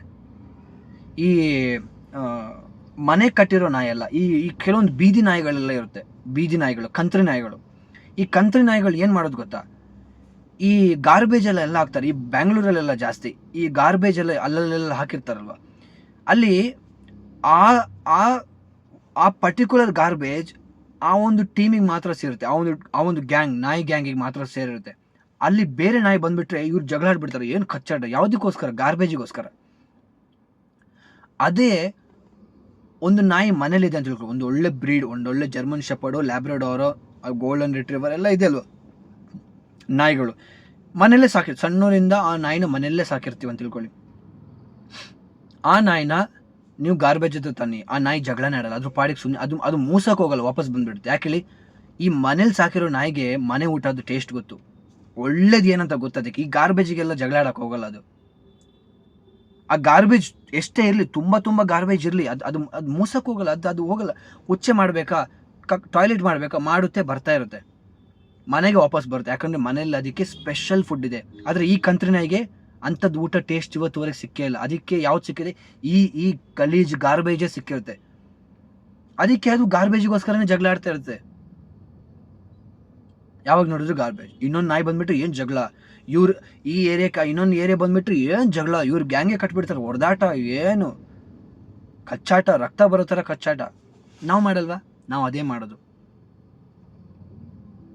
ನಮಗೆ ಸ್ವರ್ಗದ ಟೇಸ್ಟ್ ಗೊತ್ತಿಲ್ಲ, ಸ್ವರ್ಗದ್ದು ಟೇಸ್ಟ್ ನಮ್ಮನ್ನು ದೇವ್ರು ಮನೇಲಿ ಸಾಕಿಟ್ಟಿದ್ದು. ಮನೇಲಿ ಸಾಕೋ ನಾಯಿ ಥರ ಸಾಕ್ತಾರೆ ದೇವ್ರು ನಮ್ಮನ್ನ. ನಾವು ನಾಯಿಗಳಂತ ಅಲ್ಲ, ನಾವು ಎಕ್ಸಾಂಪಲ್ ಹೇಳ್ತಾ ಇರೋದು. ಅದು ದೇವ್ರು ನಮ್ಮನ್ನ ಆ ಲೆವೆಲಿಗೆ ಸಾಕ್ತಾರೆ. ಒಳ್ಳೆ ಫುಡ್ ಕೊಡ್ತಾರೆ ದೇವ್ರು ನಮಗೆ, ಒಳ್ಳೆ ಫುಡ್. ಒಳ್ಳೇದೇನಂದರೆ ಅದು ಯೇಸು ಕ್ರಿಸ್ತಾರೆ. ಅಂಥ ಒಳ್ಳೇದು ಕೊಡೋಕೆ ದೇವ್ರು ಇಷ್ಟಪಡ್ತಾ ಇದ್ದಾರೆ. ಆದರೆ ನಾವು ಕಂತ್ರಿ ನಾಯಿ ಥರ ಈ ಗಾರ್ಬೇಜಿಗೋಸ್ಕರ, ಈ ಕೆಲವು ಹೆಸರು ಮಾಡೋಕ್ಕೆ, ಹಣ ಮಾಡೋಕ್ಕೆ, ಹೆಸರು ಏನೇನೋ ಇರ್ತಲ್ಲ ನಮ್ಮ ಸ್ಟ್ಯಾಂಡರ್ಡ್, ಅದು ಇದು, ಈ ಲೋಕದ ಇರೋದೆಲ್ಲ ಗಾರ್ಬೇಜ್ ಆಯಿತಾ. ಈ ಲೋಕದ ಕೆಲವು ಅಚೀವ್ಮೆಂಟ್ಸಿಗೋಸ್ಕರ ಹೆಸರು, ಏನು ಅದೇ ಬರ್ತಾ ಇದೆ, ಯಾಕೋ ಅದೇ ಅನಿಸುತ್ತೆ, ಹೆಸರು ಮಾಡೋಕ್ಕೋಸ್ಕರ. ಅದೇ ನಮ್ಮ ಹೆಸರು ಗುರುತಿಸಲ್ಪಡಬೇಕು, ನಾವು ಯಾರಂತ ಗೊತ್ತಾಗಬೇಕು, ನಾನು ಯಾರಂತ ಗೊತ್ತಾಗಬೇಕು, ನಾನು ನನಗೇನು ಗೊತ್ತಾಗಬೇಕು, ನಾನು ಬಿಡ್ತೀನ. ಕಂತ್ರಿ ನಾಯಿಗಳು ನಾವು. ನಿಮಗೆ ಇದು ಕೇಳುವಾಗ ನಿಮಗೆ ಒಳಗಡೆ ಚುಚ್ಚಬೇಕು ನಿಜವಾಗ್ಲು. ನಿಮಗೆ ಏನು ಅನಿಸುತ್ತೋ ನೀವು ಬೈಕೊಳ್ಳಿ, ನನಗೆ ನೀವು ಏನು ಬೇಕಾದ್ರೂ ಅನ್ನಿಸ್ಕೊಳ್ಳಿ, ಏನು ಬೇಕಾದರೂ ಹೇಳಿ, ಇದು ಸತ್ಯ. ನಾವು ಕಂತ್ರಿ ನಾಯಿಗಳೇ ಇವತ್ತು. ಆದರೆ ದೇವ್ರ ಇಷ್ಟ ಏನಂದರೆ ನಾವು ಈ ರೀತಿ ಕಂತ್ರಿ ನಾಯಿಗಳು ಆಗಬಾರ್ದು, ನಾವು ಚೆನ್ನಾಗಿ ಮನೆಯಲ್ಲಿ ಸಾಕೋ ನಾಯಿಗೆ ಥರ ಬದುಕಬೇಕು ಅಂತ ದೇವ್ರ ಆಸೆ. ಸ್ಟ್ಯಾಂಡರ್ಡಲ್ಲಿ ಬದುಕಿ AC ರೂಮಲ್ಲಿ ಇಡ್ತಾರೆ ದೇವ್ರು ನಮ್ಮನ್ನು. ಅದೆಲ್ಲಿ ಗೊತ್ತಾ ಸ್ವರ್ಗ? ಅದು ಈಗ ಸಿಗಲ್ಲ, ಸತ್ತ ಮೇಲೆ ಸಿಗೋದು ಅದು. ಆದರೆ ಅದು ಸಿಗಬೇಕಂದ್ರೆ ನಾವು ಅದಕ್ಕೆ ಯೋಗ್ಯವಾದ ಜೀವನವನ್ನು ಬದುಕಬೇಕು. ಏನದು ಯೋಗ್ಯವಾದ ಜೀವನ? ದೇವ್ರು ಏನು ಹೇಳ್ತಾರೆ ಅದನ್ನು ಕೇಳಿಸ್ಕೊಳ್ಳೋದು, ಅದ್ರ ಪ್ರಕಾರ ಬದುಕಬೇಕು ಅಷ್ಟೇ. ಪಶ್ಚಾತ್ತಾಪ ಪಡಬೇಕು, ತಪ್ಪು ಮಾಡಿದೆವು ಅಂತ ದೇವ್ರ ಮುಂದೆ ಅಕ್ಸೆಪ್ಟ್ ಮಾಡಬೇಕು, ದೇವ್ರ ಹತ್ರ ನಾವು ಕೃಪೆ ಕೇಳಬೇಕು, ಬದುಕಬೇಕು. ಯಾವುದಕ್ಕೋಸ್ಕರ ಗೊತ್ತಾ? ವಾಪಸ್ ಮನೆಗೆ ಹೋಗೋಸ್ಕರ. ಇದು ಶಾಶ್ವತ ಮನೆ ಅಲ್ಲ, ನಿಜವಾದ ಮನೆ ಮೇಲಿರೋದು. ಅದೇ ಪರಮಾನಂದ ತರುವ ಶುಭ ಸಂದೇಶ. ಯೇಸು ನನ್ನ ಬದಲಿಗೆ ಬಂದಿದ್ದು, ಅದಕ್ಕೆ ಯೇಸು ಬಂದಿದ್ದಾಯ್ತಾ. ಈ ಕಂತ್ರಿ ಥರ ಇರೋ ನನ್ನನ್ನು ಮನೆಗೆ ಸೇರ್ಸೋಕೆ ಬಂದಿದ್ದ ದೇವರು. ಆದರೆ ಕಂತ್ರಿ ಥರ ಇರೋ ನನ್ನನ್ನು ಮನೆಗೆ ಸೇರ್ಸೋಕ್ಕೆ ಅವರು ಅದೇ ಥರ ಆಗಬೇಕಿತ್ತು. ಅವ್ರು ಅದೇ ಥರ ಆದರು ಪಾಪ ನನಗೋಸ್ಕರ. ಆಗ್ಬಿಟ್ಟು ನನ್ನನ್ನು ಇಲ್ಲಿಟ್ಟು, ಅವ್ರನ್ನ ಇಲ್ಲಿ ಇಡ್ಸ್ಕೊಂಡ್ಬಿಟ್ಟು ನನ್ನ ವಾಪಸ್ ಕಳಿಸಿದ್ರು. ಎಲ್ಲಿಗೆ? ಅಪ್ಪನ ಹತ್ರ. ಮನೆಗೆ ಕಳಿಸಿದ್ರು ವಾಪಸ್. ಹೋಗಿ, ನೀನು ಮನೆಗೆ ಹೋಗು. ಮನೇಲಿ ಒಳ್ಳೆ ಊಟ ರೆಡಿ ಮಾಡಿಟ್ಟಿದ್ರು, ಹೋಗು, ಒಳ್ಳೆ ಸೂಪ್ ಇದೆ, ಹೋಗು, ಒಳ್ಳೆ ಮಾಂಸ ರೆಡಿ ಮಾಡಿಟ್ಟಿದ್ರು, ಹೋಗು ವಾಪಸ್ಸು. ಏನಿಲ್ಲಿ ಮಾಡ್ತಾ ಇದ್ದೆ ನೀನು? ಈ ಗಾರ್ಬೇಜ್, ನಿನಗೆ ಗಾರ್ಬೇಜ್ ಚಿನ್ನಕ್ಕಲ್ಲ ದೇವ್ರು ಸೃಷ್ಟಿ ಮಾಡಿರೋದು. ದೇವ್ರು ನಿನ್ನ ಇಟ್ಟರು ಹೌದು ಇಲ್ಲಿ. ಯಾಕೆ ಗೊತ್ತಾ? ಇಲ್ಲಿ ತುಂಬ ಜನ ಗಾರ್ಬೇಜ್ ತಿಂತಾ ಇದ್ದಾರೆ, ಅವ್ರನ್ನ ವಾಪಸ್ ಕರ್ಕೊಂಬರಕ್ಕೆ. ಅದು ಬಿಟ್ಟು ನೀನು ಅವ್ರ ಜೊತೆ ಸೇರ್ಕೊಂಡ್ಬಿಟ್ಟು ಗಾರ್ಬೇಜ್ ತಿನ್ನು ಅಂತಲ್ಲ. ಯಾಕೆ ಗೊತ್ತಾ? ನೀವಿವತ್ತು ಕ್ರಿಶ್ಚಿಯನ್ನಾಗಿ ಯಾಕೆ ಗೊತ್ತಾ ಹುಟ್ಟಿರೋದು? ನಿಮ್ಮನ್ನು ದೇವ್ರು ಕ್ರಿಶ್ಚಿಯನ್ನಾಗಿ ಯಾಕೆ ಗೊತ್ತಾ ಹುಟ್ಟಿಸಿರೋದು? ಈ ಗಾರ್ಬೇಜ್ ತಿನ್ನೋ ಎಷ್ಟೋ ಕ್ರಿಶ್ಚಿಯನ್ಸ್ಗಳಿದ್ದಾರೆ, ಅವ್ರನ್ನ ಮನೆಗೆ ವಾಪಸ್ ಸೇರ್ಸೋಕೆ. ಅದು ಬಿಟ್ಟು ನೀವು ಅವ್ರ ಜೊತೆ ಹೋಗ್ಬಿಟ್ಟು ಗಾರ್ಬೇಜ್ ತಿನ್ನಿ ಅಂತ ಅಲ್ಲ. ಆದರೆ ನಾವೇನು ಮಾಡ್ತಾ ಇದೀವಿ ಗೊತ್ತಾ? ನಮಗೆ ಇಲ್ಲಿ ಬಂದ್ಬಿಟ್ಟು ಸ್ವಲ್ಪ ಗಾರ್ಬೇಜ್ ಒಂದು ಟೇಸ್ಟ್ ಇತ್ತು, ಅವ್ರು ಹೇಳ್ತಾರಲ್ಲ, ಒಂದು ಸ್ವಲ್ಪ ಟೇಸ್ಟ್, ಒಂದು ಸಿಪ್ ಟೇಸ್ಟ್ ಮಾಡಿ ಏನಾಗಲ್ಲ, ಒಂದ್ಸಲಿ ಮಾಡಿದ್ರೆ ಏನಾಗಲ್ಲ. ಈ ಒಂದ್ಸಲ ಮಾಡಿದ್ದೆ ನಮ್ಮ ತಲೆಗೆ ಇದ್ರ ಟೇಸ್ಟ್ ಸಿಕ್ಬಿಡ್ತು. ಆಗ ನಾವು ಇದನ್ನೇ ನೆಕ್ತಾ ಕೂತ್ಕೊಂಡು ಇಲ್ಲಿ. ಈಗ ನಮಗೇನು ಗೊತ್ತಾ, ಏನು ಬೇಕು ಗೊತ್ತಾ? ಬರೀ ಗಾರ್ಬೇಜೇ ಬೇಕು. ನಮಗೆ ಒಳ್ಳೆ ಫುಡ್ ಕೊಟ್ಟರು ನಾವು ತೊಗೊಳ್ತಿಲ್ಲ. ಇದೇನಿದು ಒಳ್ಳೆ ಫುಡ್ ಇದು? ನಿಮಗೆ ನಾನು ಏನು ಹೇಳ್ತಾ ಇದ್ದೀನಿ ಅದು ಒಳ್ಳೆ ಫುಡ್ಡು, ನಿಮಗೆ ಅಕ್ಸೆಪ್ಟ್ ಮಾಡೋಕೆ ಆಗ್ತಾ ಇಲ್ಲ, ನಿಮಗೆ ಅದು ಗಲೀಜು ಅನ್ನಿಸ್ತಾ ಇದೆ. ಯಾಕೆ ಗೊತ್ತಾ? ನೀವು ಗಲೀಜು ತಿಂದು ಗಲೀಜಲ್ಲಿ ಬದುಕಿರೋರು, ನಿಮಗೆ ಒಳ್ಳೇದು ನಿಮಗೆ ಅಕ್ಸೆಪ್ಟ್ ಮಾಡೋಕೆ ಆಗ್ತಾ ಇಲ್ಲ. ಅದೇ ಒಳ್ಳೆ ನಾಯಿಗೆ ಕೆಟ್ಟದ್ದು ಕೊಡಿ, ಅದು ತೊಗೊಳ್ಳಲ್ಲ. ಇದು ಆಗ್ಬೇಕು ಇವತ್ತು. ಯೇಸ್ವಾಮಿ ಅದಕ್ಕೋಸ್ಕರ ಬಂದೆ. ಅದೇ ಗುಡ್ ನ್ಯೂಸ್. ಏನು ಗುಡ್ ನ್ಯೂಸ್ ಗೊತ್ತಾ? ನಿಮ್ಮನ್ನು ವಾಪಸ್ ಮನೆಗೆ ಎಳ್ಕೊಂಡು ಬರೋಕ್ಕೆ ಬಂದಿದ್ದವ್ರು, ಸುಮ್ಮನೆ ಕರ್ಕೊಂಬರಕ್ಕಲ್ಲ, ಎಳ್ಕೊಂಡು ಬರೋಕ್ಕೆ ಹೋಗಿದ್ದಾರೆ. ಕೆಲವೊಂದು ನಾಯಿಗಳು ವಾಪಸ್ ಬರಲ್ಲ, ಅದಕ್ಕೆ ಬೆಲ್ಟಾಗಿ ಎಳ್ಕೊಂಡು ಹೊಡಿಬೇಕು, ಪೆಟ್ಟು ಬೀಳ್ಬೇಕು ಆ ನಾಯಿಗೆ, ಆಗ ಮಾತ್ರ ಅದು ವಾಪಸ್ ಬರುತ್ತೆ. ಓಡಿ ಬರಬೇಕು, ಅದಕ್ಕೆ ಭಯ ಇಲ್ಲ. ಈಗ ಕೆಲವೊಂದು ನಾಯಿಗಳಿಗೆ ಭಯ ಇರಲ್ಲ, ಗುರ್ರು ಅನ್ನುತ್ತೆ. ಯಾರಿಗೆ? ಓನರಿಗೆ ಗುರ್ರು ಅನ್ನುತ್ತೆ. ಆಗ ಏನು ಮಾಡ್ತಾರೆ? ಕೋಲ್ ತಗೊಂಡು ಸರಿ ಹೊಡಿತಾರೆ. ನೋಡಿ, ದೇವರು ನಿಮ್ಮನ್ನು ವಾಪಸ್ ಕರೆಯೋಕ್ಕೆ ಬಂದಿದ್ದಾರೆ. ಸುಮ್ಮನೆ ವಾಪಸ್ ಹೋದ್ರೆ ಬಚಾವ್, ಇಲ್ಲ ಕೋಲ್ ತೊಗೊಂಡು ಬಂದು ಹೊಡಿಬೇಕಂತ ಹೇಳಿದ್ರೆ ಸರಿಯಾಗಿ ಹೊಡಿತಾರೆ ದೇವರು. ಆದರೆ ಇನ್ ಕೇಸ್ ಅವ್ರು ಬಂದಿಲ್ಲ ಅಂತ ಹೇಳಿದ್ರೆ, ಅವ್ರ ಹತ್ರ ಬಂದಾಗ ನೀವು ಇನ್ನೂ ಓಡೋದ್ರೆ, ಮತ್ತೆ ಹೇಳ್ತೀನಿ, ನಿಮಗೆ ನರಕನೇ ಗತಿ. ದೇವ್ರು ನಿಮ್ಮನ್ನು ವಾಪಸ್ ಕರಿತಾ ಇದ್ದಾರೆ. ಇದೆಲ್ಲ ಬಿಡಿ. ಇಲ್ಲಿ ನಿಜವಾದ ಕ್ರಿಸ್ಮಸ್ ನಿಮ್ಮ ಒಳಗಡೆ ಆಗಬೇಕು. ಅದು ಯಾವಾಗ ಆಗೋದು ಗೊತ್ತಾ? ಈ ಗಾರ್ಬೇಜ್ ತಿಂತಾ ಇರೋ ನಿಮ್ಮ ಹೃದಯದಲ್ಲಿ ಆ ಗಾರ್ಬೇಜ್ ಟೇಸ್ಟ್ ಹೋಗಿ ಸ್ವರ್ಗದ ಟೇಸ್ಟ್ ಯಾವಾಗ ನಿಮ್ಮ ಒಳಗಡೆ ಸಿಗುತ್ತೋ ಅದು ದೇವ್ರು ಕೊಡ್ತಾರೆ. ಯಾವಾಗ ಗೊತ್ತಾ? ನಿಜವಾಗ್ಲೂ ನಿಮಗೆ ಮನೆಗೆ ವಾಪಸ್ ಬರೋಕ್ಕೆ ಇಷ್ಟ ಇದ್ದರೆ ಮಾತ್ರ. ನೀವು ಯಾವಾಗ ದೇವ್ರ ಮುಂದೆ, ದೇವರೇ ನಾನು ಇಷ್ಟು ದಿನ ಈ ಗಾರ್ಬೇಜ್ ತಿನ್ಕೊಂಡು ಈ ಗಾರ್ಬೇಜಲ್ಲೇ ಇದ್ದೆ ನಾನು, ಆದರೆ ನೀನು ನನ್ನ ಮನೆಗೆ ವಾಪಸ್ ಕರ್ಕೊಂಬರಕ್ಕೆ ಬಂದೆ. ಸುಮ್ಮನೆ ಏನೋ ಬಂದಿಲ್ಲ, ನಿನ್ನ ರಕ್ತ ಕೊಟ್ಟೆ ನನಗೋಸ್ಕರ, ನೀನು ನನ್ನ ಥರನೇ ಆದೆ, ನನಗೋಸ್ಕರ ನೀನು ಪ್ರಾಣ ಕೊಟ್ಟೆ, ನನಗೋಸ್ಕರ ರಕ್ತ ಚೆಲ್ದೆ, ಶಿಲುಬೆ ಮರಣ ತೊಗೊಂಡು. ಯಾಕೆ ಗೊತ್ತಾ? ಈ ಕಂತ್ರಿ ಥರ ಇದ್ರು ನನ್ನನ್ನು ವಾಪಸ್ ಮನೆಗೆ ಕರ್ಕೊಂಡೋಗಿ ಇಷ್ಟೆಲ್ಲ ಕಷ್ಟಪಟ್ಟೆ ದೇವರೇ, ನಾನು ನಿನಗೋಸ್ಕರ ಏನೂ ಮಾಡ್ತಾ ಇಲ್ಲಲ್ವಾ, ನನ್ನ ಕ್ಷಮಿಸಿ ದೇವರೇ, ನಾನು ಮತ್ತೆ ವಾಪಸ್ ಮನೆಗೆ ಬರ್ತೀನಿ, ನನ್ನ ಕರ್ಕೊಂಡೋಗಿ. ಅದು ನಿಜವಾಗ್ಲೂ ನೀವು ಆ ಥರ ಕೇಳಿದ್ರೆ ದೇವರು ನಿಮಗೆ ಸ್ವರ್ಗದ ಟೇಸ್ಟ್ ನಿಮ್ಮ ಹೃದಯದಲ್ಲಿ ಕೊಡ್ತಾರೆ. ಅದೇ ನಿಜವಾದ ಕ್ರಿಸ್ಮಸ್. ಪವಿತ್ರಾತ್ಮರನ್ನ ದೇವ್ರು ನಿಮಗೆ ಕೊಡ್ತಾರೆ ಗಿಫ್ಟಾಗಿ. ಆ ಪಶ್ಚಾತ್ತಾಪದ ಪರಿಣಾಮವಾಗಿ ದೇವ್ರು ನಿಮಗೆ ಏನು ಡಿಮಾಂಡ್ ಮಾಡ್ತಾ ಇಲ್ಲ. ನೀವು ಹೋಗ್ಬಿಟ್ಟು ಉಪವಾಸ ಮಾಡಿ ಅಂತ ಹೇಳ್ತಾ ಇಲ್ಲ. ನೋಡಿ, ಯೌವನನಿಗೆ ಬರೆದ ಶುಭ ಸಂದೇಶ 3ನೇ ಅಧ್ಯಾಯ 16ನೇ ವಾಕ್ಯ ಏನು ಹೇಳಿದ್ ಗೊತ್ತಾ? ದೇವರು ಈ ಲೋಕವನ್ನು ಎಷ್ಟಾಗಿ ಪ್ರೀತಿಸದರೆಂದರೆ ತಮ್ಮ ಏಕೈಕ ಪುತ್ರನನ್ನೇ ಕೊಟ್ಟರು ಅಂತ ಹೇಳುತ್ತೆ. ಮತ್ತೊಂದ್ಸಲ ಹೇಳ್ತೀನಿ, ದೇವರು ಲೋಕವನ್ನು, ಲೋಕ ಅಂದ್ರೆ ಯಾರು? ನಾನು. ಅದನ್ನ ಈಗ ಹೇಳಿದ್ರೆ ನಿಮಗೆ ಅರ್ಥ ಆಗುತ್ತೆ. ದೇವರು ಕಂತ್ರಿ ನಾಯಿ ಥರ ಇದ್ದಿದ್ದು ನನ್ನನ್ನು ಎಷ್ಟು ಪ್ರೀತಿ ಮಾಡಿದ್ದಂದರೆ ತಮ್ಮ ಏಕೈಕ ಪುತ್ರನನ್ನೇ ನನಗಾಗಿ ದಾರೆ ಎರೆದ್ರು, ಕೊಟ್ಟರು, ಸ್ಯಾಕ್ರಿಫೈಸ್ ಮಾಡಿದ್ರು. ಆತನಲ್ಲಿ ವಿಶ್ವಾಸವಿಟ್ಟ ಯಾರು ನಾಶವಾಗದೆ ನಿತ್ಯ ಜೀವ ಪಡಿಬೇಕಂತ ದೇವರು ಇದನ್ನು ಮಾಡಿದ್ರು. ಇದು ನಮಗೆ ಇವತ್ತು ಇದು ಅರ್ಥ ಆಗ್ತಿಲ್ಲ. ಪ್ರತಿ ವರ್ಷ ಕ್ರಿಸ್ಮಸ್ ಸೆಲೆಬ್ರೇಟ್ ಮಾಡ್ತೀವಿ, ಪ್ರತಿ ವರ್ಷ ಈಸ್ಟರ್ ಸೆಲೆಬ್ರೇಟ್ ಮಾಡ್ತೀವಿ, ಆದರೆ ಇದು ಯಾವತ್ತೂ ನಮಗೆ ಅರ್ಥ ಆಗಿಲ್ಲ. ಕಂತ್ರಿ ಥರ ಇದ್ದಿದ್ದು ನನ್ನನ್ನು ಬಚಾವ್ ಮಾಡೋಕ್ಕೆ ದೇವ್ರು ಮನುಷ್ಯನಾಗಿ ಬಂದರು, ವಾಪಸ್ ಕರ್ಕೊಂಡು ಹೋಗೋಕ್ಕೆ. ಆದರೆ ನಾವು ವಾಪಸ್ ಹೋಗದೆ ಮನೆಗೆ ಕರ್ಕೊಂಡು ಹೋಗೋಕೆ ಬಂದಿದ್ದ ಮನೆ ಮಗನ ಕಚ್ಚಿ ಕಚ್ಚಿ ಕಚ್ಚಿ ಸಾಯಿಸಿದ್ವಿ ನಾವು. ಕಚ್ಚಿ ಸಾಯಿಸಿದ್ವಿ ನಾವು. ಯಾರು ಮಾಡಿದ್ದು? ನಾನು ಮತ್ತೆ ನೀವು ಮಾಡಿದ್ದು. ಕಚ್ಚಿ ಸಾಯಿಸಿದ್ವಿ ಅವ್ರನ್ನ. He came to save me and you. ನನ್ನನ್ನು ಬಚಾವ್ ಮಾಡೋಕೆ ಅವ್ರು ಬಂದಿದ್ದು. ನನ್ನನ್ನು ಮನೆಗೆ ವಾಪಸ್ ಪ್ರೀತಿಯಿಂದ ಕರ್ಕೊಂಡು ಹೋಗಿ ಬಂದಿದ್ದವರು. ನಾನು ಗಲೀಜ್, ನಾನು ವಾಸನೆ ಬರ್ತಾ ಇದ್ದೆ, ನನ್ನ ಮೂಳೆಗಳೆಲ್ಲ ಕಾಣಿಸ್ತಾ ಇದ್ದು, ನನ್ನ ಹೊಟ್ಟೆಲಿ ಸ್ವಲ್ಪ ಊಟ ಇಲ್ಲ, ಏನಿಲ್ಲ, ಕರಳು ಕಿತ್ತೋಗೋ ಥರ ನನ್ನ ಸಿಚುವೇಶನ್ ಇತ್ತು, ಸತ್ರೆ ಮಣ್ಪಾಲು ಅಂತ ನನ್ನನ್ನು ಕೈಯಾರೆ ಎತ್ಕೊಂಡು ಮನೆಗೆ ವಾಪಸ್ ಹೋಗೋಣ ಅಂತ ಬಂದರು ಅವ್ರು. ಪಾಪ, ನಾನು ಎಷ್ಟು ವಾಸನೆ ಬಂದರೂ ಅವ್ರು ಅದನ್ನು ಕೇರ್ ಮಾಡಿಲ್ಲ. ಅಯ್ಯೋ ಪಾಪ, ನಾನು ಒಳ್ಳೆ ಸ್ನಾನ ಮಾಡಿಸಿ ಕರ್ಕೊಂಡು ಹೋಗ್ತೀನಿ ಅಂತ ಬಂದರು. ಅವ್ರು ರಕ್ತ ಚೆಲ್ಲಿದ್ರು ನಮ್ಮನ್ನು ಸ್ನಾನ ಮಾಡ್ಸೋಕ್ಕೆ. ಆದರೆ ನಮ್ಮ ಕಂತ್ರಿ ಬುದ್ಧಿ ಎಷ್ಟು ಕೆಟ್ಟದಿತ್ತು ಅಂತ ಹೇಳಿದ್ರೆ, ನಾವು ಹುಚ್ಚರಾಗಿದ್ವಿ. ಆ ಹುಚ್ಚುತನದಿಂದ ಅದೇ ಯೇಸುನ ನಾವು ಕಚ್ಚಿ ಕಚ್ಚಿ ಕಚ್ಚಿ, ಒಬ್ರಲ್ಲ ನಾವೆಲ್ಲರೂ ಸೇರಿ ಕಚ್ಚಿದ್ವಿ, ಸಾಯಿಸ್ಬಿಟ್ವಿ ಅವ್ರನ್ನ. ಕೆಲವೊಂದು ಬೀದಿ ನಾಯಿಗಳು ಸುಮ್ಮನೆ ರಾತ್ರಿ ನಡ್ಕೊಂಡು ಹೋಗಿ ಅಟ್ಯಾಕ್ ಮಾಡುತ್ತಲ್ಲ, ಆ ರೀತಿ ಅಟ್ಯಾಕ್ ಮಾಡಿದ್ವಿ.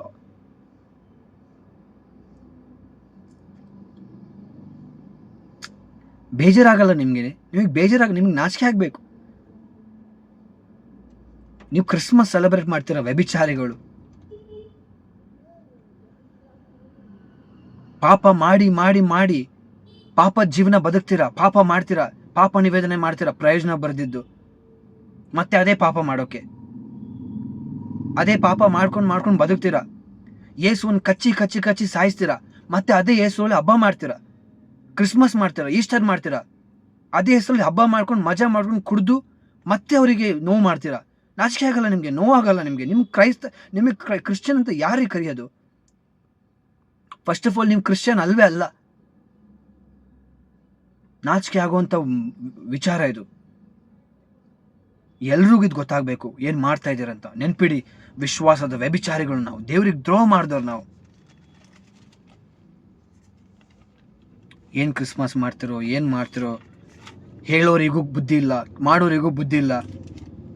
ಏನೋ ಒಂದು ಕಾಟಾಚಾರಕ್ಕೆ ಆಡಂಬರ ಮಾಡ್ಕೊಂಡು ಬಂದಂಗೆ ಅದನ್ನೇ ಮಾಡ್ಕೊಂಡು ಹೋಗ್ತಾ ಇದೀವಿ. ಅರ್ಥ ಇಲ್ಲ, ಏನೂ ಗೊತ್ತಿಲ್ಲ, ABCD ಗೊತ್ತಿಲ್ಲ ನಮಗೆ. ಕ್ರಿಸ್ಮಸ್ ಸ್ಟಾರ್ಟ್ ಆಗಿದ್ದು ಒಳ್ಳೆ ಉದ್ದೇಶಕ್ಕೋಸ್ಕರ. ನೋಡಿ, ಆದಿ ಧರ್ಮಸಭೆಯಲ್ಲಿ ಇದು ಸ್ಟಾರ್ಟ್ ಆಗಿದ್ದು ಯಾಕೆ ಗೊತ್ತಾ? ಸ್ಮರಣೆಗಾಗಿ ಲೋಕೋದ್ಧಾರಕ ನನಗೋಸ್ಕರ ಜನಿಸಿದ್ದಾನಲ್ವಾ, ಆ ಸ್ಮರಣೆಗಾಗಿ ಅದನ್ನ ಸ್ಟಾರ್ಟ್ ಮಾಡಿದ್ದು. ಆದರೆ ಇವತ್ತು ಅದು ಹಬ್ಬ ಆಗ್ಬಿಟ್ಟಿದೆ. ಹಬ್ಬ ಮಾಡೋಕ್ಕಲ್ಲ ಇದನ್ನ ಸ್ಟಾರ್ಟ್ ಮಾಡಿದ್ದು.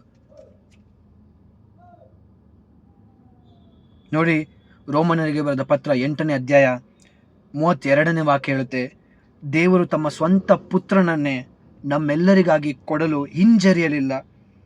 ತಮ್ಮ ಪುತ್ರನನ್ನೇ ಬಲಿದಾನವಾಗಿ ಅರ್ಪಿಸಿರುವ ದೇವರು ಮತ್ತೇನನ್ನು ನಮಗೆ ವರದಾನವಾಗಿ ಕೊಡಲಾರರು. ಏನು ಅಂದರೆ, ನಮಗೆ ಸಿಕ್ಕಿದ್ದೆಲ್ಲ ಕೊಡುತ್ತಂತ ಹೇಳಿಲ್ಲ, ಅಲ್ಲಿ ಸ್ವರ್ಗ ಕೊಡ್ತಾರಂತ ಹೇಳಿದಷ್ಟೇ. ಕೇಳಿರಿ ನಿಮಗೆ ಕೊಡಲಾಗುವುದು, ಹುಡುಕಿರಿ ಸಿಗುವುದು, ತಟ್ಟಿರಿ ನಿಮಗೆ ಬಾಗಿಲು ತೆರೆಯಲಾಗುವುದು, ಕೇಳಿಕೊಳ್ಳುವ ಪ್ರತಿಯೊಬ್ಬನಿಗೂ ಕೊಡಲಾಗುವುದು. ಏನದು? ಇವತ್ತು ನಮಗೆ ಏನಂತ ಹೇಳಿ ಕಲಿಸಿರೋದು ಗೊತ್ತಾ? ನೀವು ಪ್ರಾರ್ಥನೆ ಮಾಡಿ, ದೇವರೆಲ್ಲ ಕೊಡ್ತಾರೆ. ಅದನ್ನೆಲ್ಲ ಕೊಡಕ್ಕೆ ದೇವ್ರು ಅದನ್ನ ಹೇಳಿದ್ದು. ಸ್ವರ್ಗನ ಕೊಡಕ್ಕೆ, ಸ್ವರ್ಗ ಕೇಳ್ರಿ, ಪವಿತ್ರಾತ್ಮರನ್ನ ಕೇಳ್ರಿ, ದೇವ್ರ ಪ್ರೀತಿನ ಕೇಳ್ರಿ, ಯೇಸುವನ್ ಕೇಳ್ರಿ, ಕೊಡ್ತಾರೆ ದೇವರು. ಅದು ಬಿಟ್ಟು ಮತ್ತೆ ಗಾರ್ಬೇಜ್ ಕೊಡಿ ಅಂತ ಹೇಳಿದ್ರೆ ದೇವ್ರು ಯಾಕ್ರಿ ಕೊಡ್ತಾರೆ? ನಿಮ್ಮನ್ನ ಗಾರ್ಬೇಜಿಂದ ಬಿಡ್ಸಕ್ಕೆ ದೇವ್ರು ಬಂದಿದ್ದು. ಮತ್ತೆ ದೇವರೇ ಗಾರ್ಬೇಜ್ ಕೊಡಿ, ಪಕ್ಕದ ಮನೇಲಿ ಒಳ್ಳೆ ಕಾರ್ ಬಂತು, ನಮಗೊಂದು ಕಾರ್ ಕೊಡಿ ದೇವ್ರೆ, ಅವ್ನು ಕೆನಡಾ ಹೋಗ್ಬಿಟ್ಟು ನನಗೂ ಕೆನಡಾ ಹೋಗ್ಬೇಕು, ಒಂದು ವೀಸಾ ಪಾಸ್ ಮಾಡಿ ಅಂದರೆ ದೇವ್ರ ಹತ್ರ ನೀವು ಒಟ್ಟರಸಿ ಗಾರ್ಬೇಜ್ ಕೇಳ್ತಿರೋದಷ್ಟೇ. ದೇವರೇ ಗಾರ್ಬೇಜ್ ಕೊಡಿ, ಗಾರ್ಬೇಜ್ ಕೊಡಿ, ಗಾರ್ಬೇಜ್ ಕೊಡಿ ಆ್ಯಂಡ್ ಗಾರ್ಬೇಜ್ ಕೊಡ್ತಾರ ದೇವ್ರು. ಕೊಟ್ಟರೆ ದೇವ್ರು ಕೊಡಲ್ಲ. ಗಾರ್ಬೇಜ್ ಕೊಡೋಕ್ಕೆ ಗಾರ್ಬೇಜ್ ಮೇಂಟೈನ್ ಮಾಡೋ ಒಬ್ಬನಿದ್ದಾನೆ, ಸೈತಾನ, ಅವ್ನು ಕೊಡ್ತಾನೆ.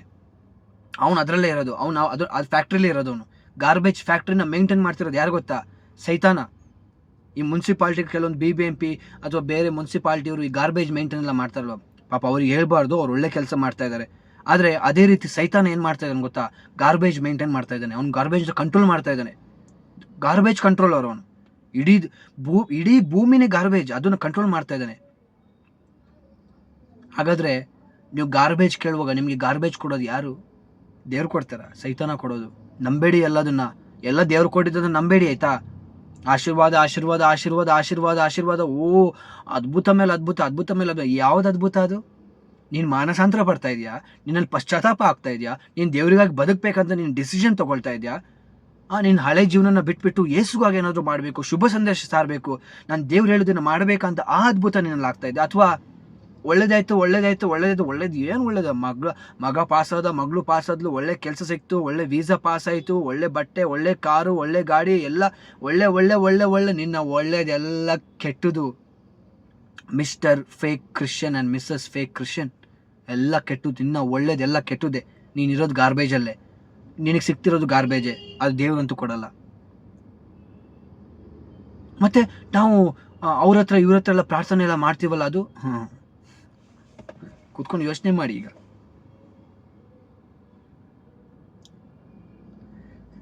ಎಷ್ಟೋ ಸಂತರಿದ್ದಾರೆ, ಅವ್ರ ಜೀವನ ಬಿಟ್ಟು ಅವ್ರಿಗೆ ಅರ್ಥ ಆಯಿತು, ಅಯ್ಯೋ ನಾನು ಇಷ್ಟು ದಿನ ಕಂತ್ರಿ ನಾಯಿ ಥರ ಗಾರ್ಬೇಜ್ ತಿನ್ಕೊಂಡಿದ್ದೆ, ಆದರೆ ನನಗೋಸ್ಕರ ಯೇಸು ಬಂದರು ಅವ್ರನ್ನ ವಾಪಸ್ ಕರ್ಕೊಂಡು ಹೋಗೋಕ್ಕೆ. ಅವ್ರನ್ನ ನಾನು ಸಾಯಿಸ್ಬಿಟ್ನಲ್ವಾ, ಇಲ್ಲ ನನಗೆ ತಪ್ಪು ಮಾಡಬಾರ್ದು, ನಾನು ವಾಪಸ್ ಹೋಗಬೇಕು ಅಂಥೇಳಿ ಅವ್ರಿಗೆ ಯಾವಾಗ ಆ ಅರಿವಾಯಿತೋ ಅವರೆಲ್ಲ ಬಿಟ್ಟರು, ಆ ಗಾರ್ಬೇಜ್ನೆಲ್ಲ ಬಿಟ್ಟು ಈ ಗಾರ್ಬೇಜಲ್ಲಿ ಯಾರೆಲ್ಲ ಇದ್ರಲ್ವೋ ಅವ್ರನ್ನ ವಾಪಸ್ ಕರ್ಕೊಂಡು ಹೋಗೋಕ್ಕೆ ಟ್ರೈ ಮಾಡಿದ್ರು. ಆದರೆ ಈ ಕಂತ್ರಿ ನಾಯಿಗಳು ಕಚ್ಚಿದ್ರು, ಅವ್ರನ್ನೂ ಕಚ್ಚಿದ್ರು, ಬಿಟ್ಟಿಲ್ಲ, ಅವ್ರನ್ನೂ ಕಚ್ಚಿ ಸಾಯಿಸಿದ್ರು. ಅದಕ್ಕೆ ಎಷ್ಟೋ ಒಳ್ಳೆ ಸಂತರು ಯಾಕೆ ಹೇಳಿ ಅವರು ಸತ್ತಿದ್ದು, ಯಾಕೆ ರಕ್ತ ಸುರಿಸಿದ್ರು ಅವ್ರು ಹೇಳಿ, ರಕ್ತ ಸಾಕ್ಷಿಗಳು ಹೇಗಾದ್ರೆ ಹೇಳಿ. ಈ ಕಂತ್ರಿ ನಾಯಿಗಳು ಅವ್ರನ್ನ ಸತ್ತಿದ್ದು. ಇವ್ರು ಮೊದಲು ಅದೇ ಗ್ಯಾಂಗಲ್ಲಿ ಇದ್ದಿದ್ದು.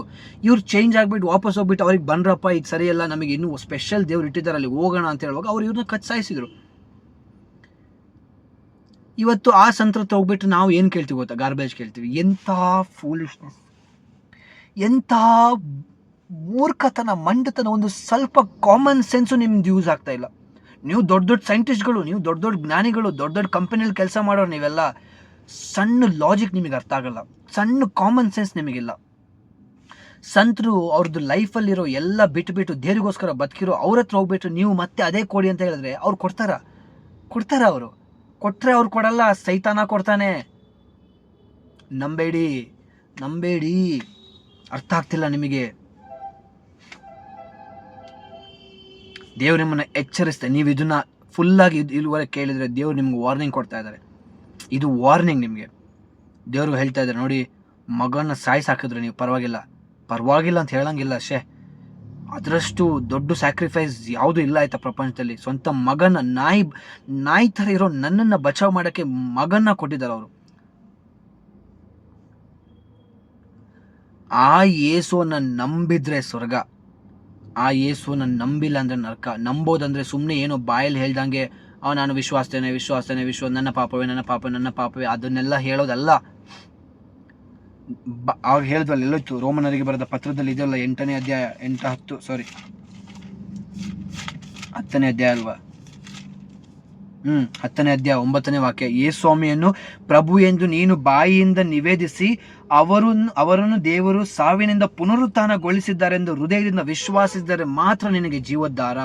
ಪ್ರೀತಿಯ ಸಹೋದರ ಸಹೋದರಿಯರೇ, ಯೋಚನೆ ಮಾಡಿ. ಓಕೆ, ನೀವು ಈ ಶುಭ ಸಂದೇಶನ ಆಲಿಸಿದ್ದೀರಾ? ಇಲ್ಲ. ನಿಜವಾಗ್ಲೂ ನಿಮ್ಮಲ್ಲಿ ಪರಮಾನಂದ ಆಗಿಲ್ಲ. ಇದು ಆಗದೆ ಇದ್ದರೆ ನಿಮಗೆ ಸ್ವರ್ಗಕ್ಕೆ ಹೋಗೋಕ್ಕೆ ಚಾನ್ಸೇ ಇಲ್ಲ. ನೀವಿನ್ನೂ ಬೀದಿ ನಾಯಿಗಳು, ನೀವಿನ್ನೂ ಕಂತ್ರಿ ನಾಯಿಗಳ ಥರ ಬದುಕ್ತಾ ಇರ್ತಾರೆ. ಸ್ವಾಮಿ ಮತ್ತೊಂದ್ಸಲಿ ಬರ್ತಾರೆ. ಬಂದಾಗ ಈ ಎಲ್ಲ ಬೀದಿ ನಾಯಿಗಳು, ಎಲ್ಲ ಕಂತ್ರಿ ನಾಯಿ, ಎಲ್ಲ ಗಾರ್ಬೇಜನ್ನೆಲ್ಲ ಸುಟ್ಟಾಕಿ ನಾಶ ಮಾಡಾಕ್ತಾರೆ. ಆ ಟೈಮಲ್ಲಿ ನೀವು ಅದ್ರ ಜೊತೆ ನಾಶ ಆಗಿ ಹೋಗ್ತೀರಾ. ಯೇಸು ಮತ್ತೆ ಯಾಕೆ ಬರ್ತಾರೆ ಗೊತ್ತಾ? ಒಂದು, ಈ ಗಾರ್ಬೇಜಲ್ಲಿದ್ದು ಆ ನಾಯಿ ಚೇಂಜ್ ಆಗಿಬಿಟ್ಟು ವಾಪಸ್ ನಾನು ಒಳ್ಳೆ ಜೀವನ ಬದುಕುತ್ತಲ್ವ, ಅದನ್ನೆಲ್ಲ ಬಿಟ್ಟು ಇನ್ನು ಮುಂದೆ ಗಾರ್ಬೇಜ್ ಬೇಡ, ಇನ್ನು ಮುಂದೆ ಒಳ್ಳೇದು ಮಾತ್ರ ಬೇಕು, ಸ್ವರ್ಗದ್ದು ಮಾತ್ರ ಬೇಕು ಅಂತ ಹೇಳಿಬಿಟ್ಟು ಸ್ವರ್ಗನ್ನೇ ನೋಡ್ತಾ ಬದುಕೋ ಕೆಲವು ವಿಶ್ವಾಸಿಗಳು, ನಿಜವಾದ ವಿಶ್ವಾಸಿಗಳು, ದೇವ್ರನ್ನ ಮಾತ್ರ ನೋಡಿ, ದೇವರು ಮಾತ್ರ ಬಿಟ್ಟರೆ ಬೇರೆ ಏನೂ ಇಲ್ಲ, ಏಸು ಬಿಟ್ಟರೆ ಬೇರೆ ಏನೂ ಇಲ್ಲ ಅನ್ನೋ ನಂಬಿಕೆಯಲ್ಲಿ ಬದುಕೋದಂತ, ಏಸುಗೋಸ್ಕರ ಸಾಯಕ್ಕೂ ರೆಡಿ ಇರ್ತಾರಲ್ವ, ಅಂಥ ವಿಶ್ವಾಸಿಗಳನ್ನ ಕರ್ಕೊಂಡು ಹೋಗೋಕ್ಕೆ ಬರ್ತಾರೆ. ಮತ್ತೆ 2 ಕೆಲಸ ಮಾಡಕ್ಕೆ ಬರ್ತಾರೆ. ಒಂದು, ವಿಶ್ವಾಸ ಇಟ್ಟವ್ರನ್ನ ಕರ್ಕೊಂಡು ಹೋಗೋಕ್ಕೆ. ಎರಡನೇದು, ವಿಶ್ವಾಸ ಇಡದೆ ಇರೋ ಅವಿಶ್ವಾಸಿಗಳನ್ನ ಗಾರ್ಬೇಜ್ ಸಮೇತ ಸುಟ್ಟಾಕಕ್ಕೆ ಬರ್ತಾರೆ. ಅದರಲ್ಲಿ ನೀವಿದ್ರೆ ನಿಜವಾಗ್ಲೂ ಹೇಳ್ತೀನಿ, ನೀವು ನಿಜವಾಗ್ಲೂ ಅಯೋಗ್ಯರು. ನೀವು ವಿಶ್ವಾಸಿಗಳ ಗುಂಪಲ್ಲಿದ್ದರೆ ಭಾಗ್ಯವಂತರು. ಏನು ಗ್ಯಾರಂಟಿ ನೀವು ವಿಶ್ವಾಸಿಗಳು ಅಂತ? ನಿಮ್ಮಲ್ಲಿ ಪವಿತ್ರಾತ್ಮರು ಇರ್ತಾರೆ. ಏನು ಗ್ಯಾರಂಟಿ ನಿಮ್ಮಲ್ಲಿ ಪವಿತ್ರಾತ್ಮರಿದೆ ಅಂತ? ಪವಿತ್ರಾತ್ಮರೇ ನಿಮಗೆ ತಿಳಿಸ್ಕೊಡ್ತಾರೆ. ನಿಮ್ಮಲ್ಲಿ ಒಂದು ಕಾನ್ಫಿಡೆನ್ಸ್ ಇರುತ್ತೆ. ಇನ್ನೊಂದು, ನೀವು ಯೇಸುಗಾಗಿ ಮಾತ್ರ ಬದುಕ್ತೀರಾ. ನಿಮಗೆ ಒಂದೇ, ನೀವು ಯೇಸು ಬಂದರೆ ಸಾಕು ಅಂತ ಕಾಯ್ತಾ ಇರ್ತೀರ. ಯೇಸುಗೋಸ್ಕರ ಸಾಯಕ್ಕೂ ರೆಡಿ ಇರ್ತೀರ. ಅದು ನಿಮ್ಮಲ್ಲಿ ಇಲ್ಲ ಅಂದರೆ ನೀವು ವಿಶ್ವಾಸಿಗಳಲ್ಲ, ನಿಮ್ಮಲ್ಲಿ ಪವಿತ್ರಾತ್ಮ ಇಲ್ಲ. ನಿಮ್ಮಲ್ಲಿ ಪವಿತ್ರಾತ್ಮ ಇದ್ದರೆ ನೀವು ಯೇಸುಗೋಸ್ಕರ ಏನು ಬೇಕಾದ್ರೂ ಮಾಡೋಕ್ಕೆ ರೆಡಿ ಇರ್ತೀರ. ಇಲ್ಲ ಅಂದರೆ ಇದೆ, ನೀವೇನು ಕಾಟಾಚಾರಕ್ಕೆ ವರ್ಷ ಇಡೀ ಮಾಡ್ತಾ ಇರ್ತಾರೆ, ಚರ್ಚೆಗೆ ಹೋಗೋದು, ಪ್ರಾರ್ಥನೆ ಮಾಡೋದು, ಮನೇಲಿ ಪ್ರಾರ್ಥನೆ, ಆ ಪ್ರಾರ್ಥನೆ, ರಿಟ್ರೀಟ್ ಸೆಂಟರ್, ಅದು ಇದು ಪುಣ್ಯಕ್ಷೇತ್ರಗಳು, ಆ ಮೂರ್ತಿಗಳು, ಈ ಮೂರ್ತಿಗಳು, ತಲೆಯಲ್ಲಿಡೋದು, ಕೈಗಿಡೋದು, ಕೈ ಕಟ್ಟೋದು, ಕಾಲಿ ಕಟ್ಟೋದು, ಇದನ್ನೇ ಮಾಡ್ತಾ ಇರ್ತೀರ. ಗಾರ್ಬೇಜಲ್ಲೇ ಇರ್ತೀರ, ಗಾರ್ಬೇಜು ತಿಂತಾ ಇರ್ತೀರ, ವ್ಯಭಿಚಾರಿಗಳ ಥರ ಬದುಕ್ತಾ ಇರ್ತೀರ. ಅಷ್ಟೇ ನಿಮ್ಮ ಜೀವನ. ಕೊನೆಗೊಂದಿನ ಮಣ್ಪಾಲಾಗಿ ಹೋಗ್ತೀರ. ದೇವ್ರು ಬಂದು ನಿಮ್ಮನ್ನು ಕಂಪ್ಲೀಟಾಗಿ ಮಣ್ಪಾಲು ಮಾಡ್ತಾರೆ. ಒಂದ್ಸಲಿ ಜನರು ನಿಮ್ಮನ್ನು ಮಣ್ಪಾಲು ಮಾಡ್ತಾರೆ, ನಿಮ್ಮ ಶರೀರನ. ದೇವ್ರು ಮತ್ತೆ ಬಂದಾಗ ನಿಮ್ಮನ್ನು ಪೂರ್ತಿಯಾಗಿ ಮಣ್ಪಾಲು ಮಾಡ್ತಾರೆ. ಆಮೇಲಂತೂ ನೀವು ನರಕದಲ್ಲಿ ನರಳಾಡ್ಬೇಕಷ್ಟೇ. ದೇವರಿಗೆ ಅದು ಇಷ್ಟ ಇಲ್ಲ. ಅದಕ್ಕೆ ಮತ್ತೊಂದ್ಸಲಿ ಕೊನೆಯದಾಗಿ ವಾಕ್ಯ ಹೇಳ್ತಾನೆ, ಯೋವಾನ 3:16 ಹೇಳುತ್ತೆ, ದೇವರು ನಿಮ್ಮನ್ನು ಎಷ್ಟು ಪ್ರೀತಿ ಮಾಡಿದ್ರಂದ್ರೆ ತಮ್ಮ ಏಕೈಕ ಪುತ್ರನನ್ನೇ ಕೊಟ್ಟರು. ಆತನಲ್ಲಿ ವಿಶ್ವಾಸವಿಟ್ಟ ಯಾರು ನಾಶವಾಗಬಾರ್ದು, ಬದಲಿಗೆ ನಿತ್ಯ ಜೀವ ಪಡ್ಕೊಳ್ಬೇಕನ್ನೋ ಉದ್ದೇಶ ಆಗಿತ್ತು. ಒಂದೇ ದಾರಿ ವಿಶ್ವಾಸ. ಅದು ಬಿಟ್ಟರೆ ಬೇರೆ ಯಾವ ದಾರಿನಿಲ್ಲ. ಯೇಸುವೇ ಆ ದಾರಿ. ಇದ್ರ ಬಗ್ಗೆ ಇನ್ನೂ ಕಲಿಯೋಕ್ಕಿದೆ. ಇನ್ನೂ ಕಲಿಯೋಕ್ಕಿದೆ. ನಿಮಗೆ ಇಷ್ಟ ಇದ್ದರೆ ನೀವು ಕಮೆಂಟ್ ಹಾಕ್ಬೋದು. ಇಷ್ಟ ಇದೆ, ನನಗೆ ಇನ್ನೂ ಕಲಿಬೇಕಂತ ಇದ್ದರೆ ನಿಮಗೆ ತುಂಬ ಆಪರ್ಚುನಿಟೀಸ್ ಇದೆ. ನಾನು ಇಲ್ಲಿ ಅದನ್ನು ಹೇಳಕ್ಕೆ ಹೋಗಲ್ಲ. ಯಾಕೆ ಗೊತ್ತಾ, ಕೆಲವು ಕಂತ್ರಿ ನಾಯಿಗಳು ಬಂದು ಸೇರ್ಕೊಳುತ್ತೆ, ಅಲ್ಲಿ ಕಚ್ಚಕ್ಕೆ ಬರುತ್ತೆ. ಅದೆಲ್ಲ ಬೇಡ ನಮಗೆ. ಅದು ಓಕೆ, ಕಚ್ಚೋದೆಲ್ಲ ಇದ್ದೇ ಇರುತ್ತೆ. ಈಗ ಎಷ್ಟೋ ಜನ ಗುರ್ರು ಅಂತ ಇರ್ತಾರೆ. ಇದನ್ನೆಲ್ಲ ಕೇಳಿದಾಗ ಗುರ್ರು ಅಂತ ಇರ್ತಾರೆ. ಬಿಡಬಾರ್ದು ಇವನು ಸಿಕ್ಕಲಿ, ಇವ್ನು ಏನಾದ್ರು ಮಾಡಬೇಕು ಅಂತ ಗುರು ಅಂತ ಇರ್ತಾರೆ. ಕಚ್ಚಿದ್ರು ಏನು ಪ್ರಯೋಜನ ಇಲ್ಲ. ಸತ್ತರೆ ನಾನು ಹೋಗೋದು ಸ್ವರ್ಗಕ್ಕೆ, ದೇವ್ರು ನನ್ನ ಕರ್ಕೊಂಡು ಹೋಗ್ತಾರೆ. ಸೊ ಅದಕ್ಕೆ ನಿಮಗೆ ನಿಜವಾಗ್ಲೂ ಯಾರಿಗಾರು ಇಷ್ಟ ಇದ್ದರೆ ನೀವು ಕಮೆಂಟ್ ಹಾಕ್ಬೋದು ಅಥವಾ ಮೆಸೇಜ್ ಮಾಡ್ಬೋದು, ಏನಾದ್ರು ಕಾಲ್ ಮಾಡಿ ಹೇಳ್ಬೋದು, ನನಗೆ ಇಷ್ಟ ಇದೆ, ನನಗೆ ಇದ್ರ ಬಗ್ಗೆ ಕಲಿಬೇಕು, ನಾನು ಈ ಗಾರ್ಬೇಜಿಂದ ಹೇಗಾದರೂ ಹೊರಗೆ ಬರಬೇಕು ಅಂತ ನೀವು ಹೇಳಿ ಖಂಡಿತವಾಗಿ ನಿಮಗೆ ನಾವು ಸಹಾಯ ಮಾಡ್ತೀವಿ. ಗಾರ್ಬೇಜಿಂದ ಹೊರಗೆ ಬರೋಕ್ಕೆ ಮಾತ್ರ ಆಯಿತಾ, ಮತ್ತೆ ಗಾರ್ಬೇಜಿಗೆ ಹೋಗೋಕ್ಕಂತೂ ನಾನು ಹೆಲ್ಪ್ ಮಾಡಲ್ಲ, ನಾವು ಹೆಲ್ಪ್ ಮಾಡೋದಿಲ್ಲ. ನೀವು ಕೇಳೋಕ್ಕೆ ಬರಬೇಡಿ. ಓಕೆ, ಪ್ರಾರ್ಥನೆ ಮಾಡೋಣ. ಪ್ರೀತಿಮಯ ತಂದೆ, ನೀವು ಒಳ್ಳೆಯ ದೇವರಾಗಿದ್ದೀರಪ್ಪ. ಕಂತ್ರಿ ನಾಯಿ ಈ ಲೋಕದಲ್ಲಿದ್ದ ನನ್ನನ್ನಪ್ಪ, ಗಾರ್ಬೇಜ್ ತಿಂತಾ ಇದ್ದ ನನ್ನನ್ನಪ್ಪ ಪುತ್ರನ ಮುಖಾಂತರ ವಾಪಸ್ ಮನೆ ಕರ್ಕೊಂಡೋಗಿ ಬಂದ್ರಿ. ನನ್ನನ್ನು ಮತ್ತೆ ನಿಮ್ಮ ಮಗನನ್ನಾಗಿ ಮಾಡೋದಕ್ಕೋಸ್ಕರ ನೀವು ಸ್ವಂತ ಮಗನನ್ನೇ ನನಗೋಸ್ಕರ ದಾರೆ ಕೊಟ್ರಿ ಅಪ್ಪ. ಆದರೆ ಆ ಮಗನನ್ನು ನಾವೇ ಅವ್ರನ್ನ ಸಾಯಿಸಿದ್ವಿ. ಆದರೂ ಕೂಡ ನೀವು ನಮ್ಮನ್ನು ಇನ್ನೂ ಪ್ರೀತಿ ಮಾಡಿ ಮತ್ತೆ ಇನ್ನೊಂದು ಚಾನ್ಸ್ ಕೊಡ್ತಾ ಇದ್ದೀರ. ನೀವು ಮಾತನಾಡಿದ್ರಿ ಅಪ್ಪ. ಯಾರೆಲ್ಲ ಇದನ್ನು ಕೇಳಿದಾರೋ ಅಪ್ಪ, ಈ ವಾಕ್ಯಗಳು ಅವರ ಹೃದಯದಲ್ಲಿ ಮಾತನಾಡಲಿ ಅಪ್ಪ. ಪ್ಲೀಸ್ ಅವರಲ್ಲಿ ಒಂದು ಮನ ಪರಿವರ್ತನೆ ಆಗಲಿ ಅಪ್ಪ, ಒಂದು ಪಶ್ಚಾತ್ತಾಪ ಉಂಟಾಗಲಿ ಅಪ್ಪ. ಪ್ಲೀಸ್ ಲಾರ್ಡ್, ಅವರ ಹೃದಯಗಳು ತೆರೆಯಲ್ಪಡಲಿ ಅಪ್ಪ, ಮನೋನೇತ್ರಗಳು ತೆರೆಯಲ್ಪಡಲಿ ಅಪ್ಪ. ಯೇಸುವಿಗಾಗಿ ಬದುಕಬೇಕೆಂಬ ಒಂದು ಆಸೆ ಅವರಲ್ಲಿ ಉಂಟಾಗಲಿ ಅಪ್ಪ. ಈ ವಾಕ್ಯವನ್ನು ಕೇಳಿದ ನಂತರ ಅವರಲ್ಲಿ ಒಂದು ಪರಮಾನಂದ ಉಂಟಾಗಲಿ ಅಪ್ಪ. ಶುಭ ಸಂದೇಶವನ್ನು ಎಲ್ಲರೂ ಆಲಿಸುವಂತೆ ಆಗಲಿ ಅಪ್ಪ. ಎಸ್ ಲಾರ್ಡ್, ನಿಮಗಾಗಿ ಬದುಕುವಂಥ ಆಸೆ ಅವರಲ್ಲಿ ಉಂಟಾಗಲಿ ಎಂದು ಪ್ರಭು ಯೇಸು ಕ್ರಿಸ್ತರ ನಾಮದಲ್ಲಿ ಪ್ರಾರ್ಥಿಸ್ತೇನೆ. ಆಮೇನ್. Thank you.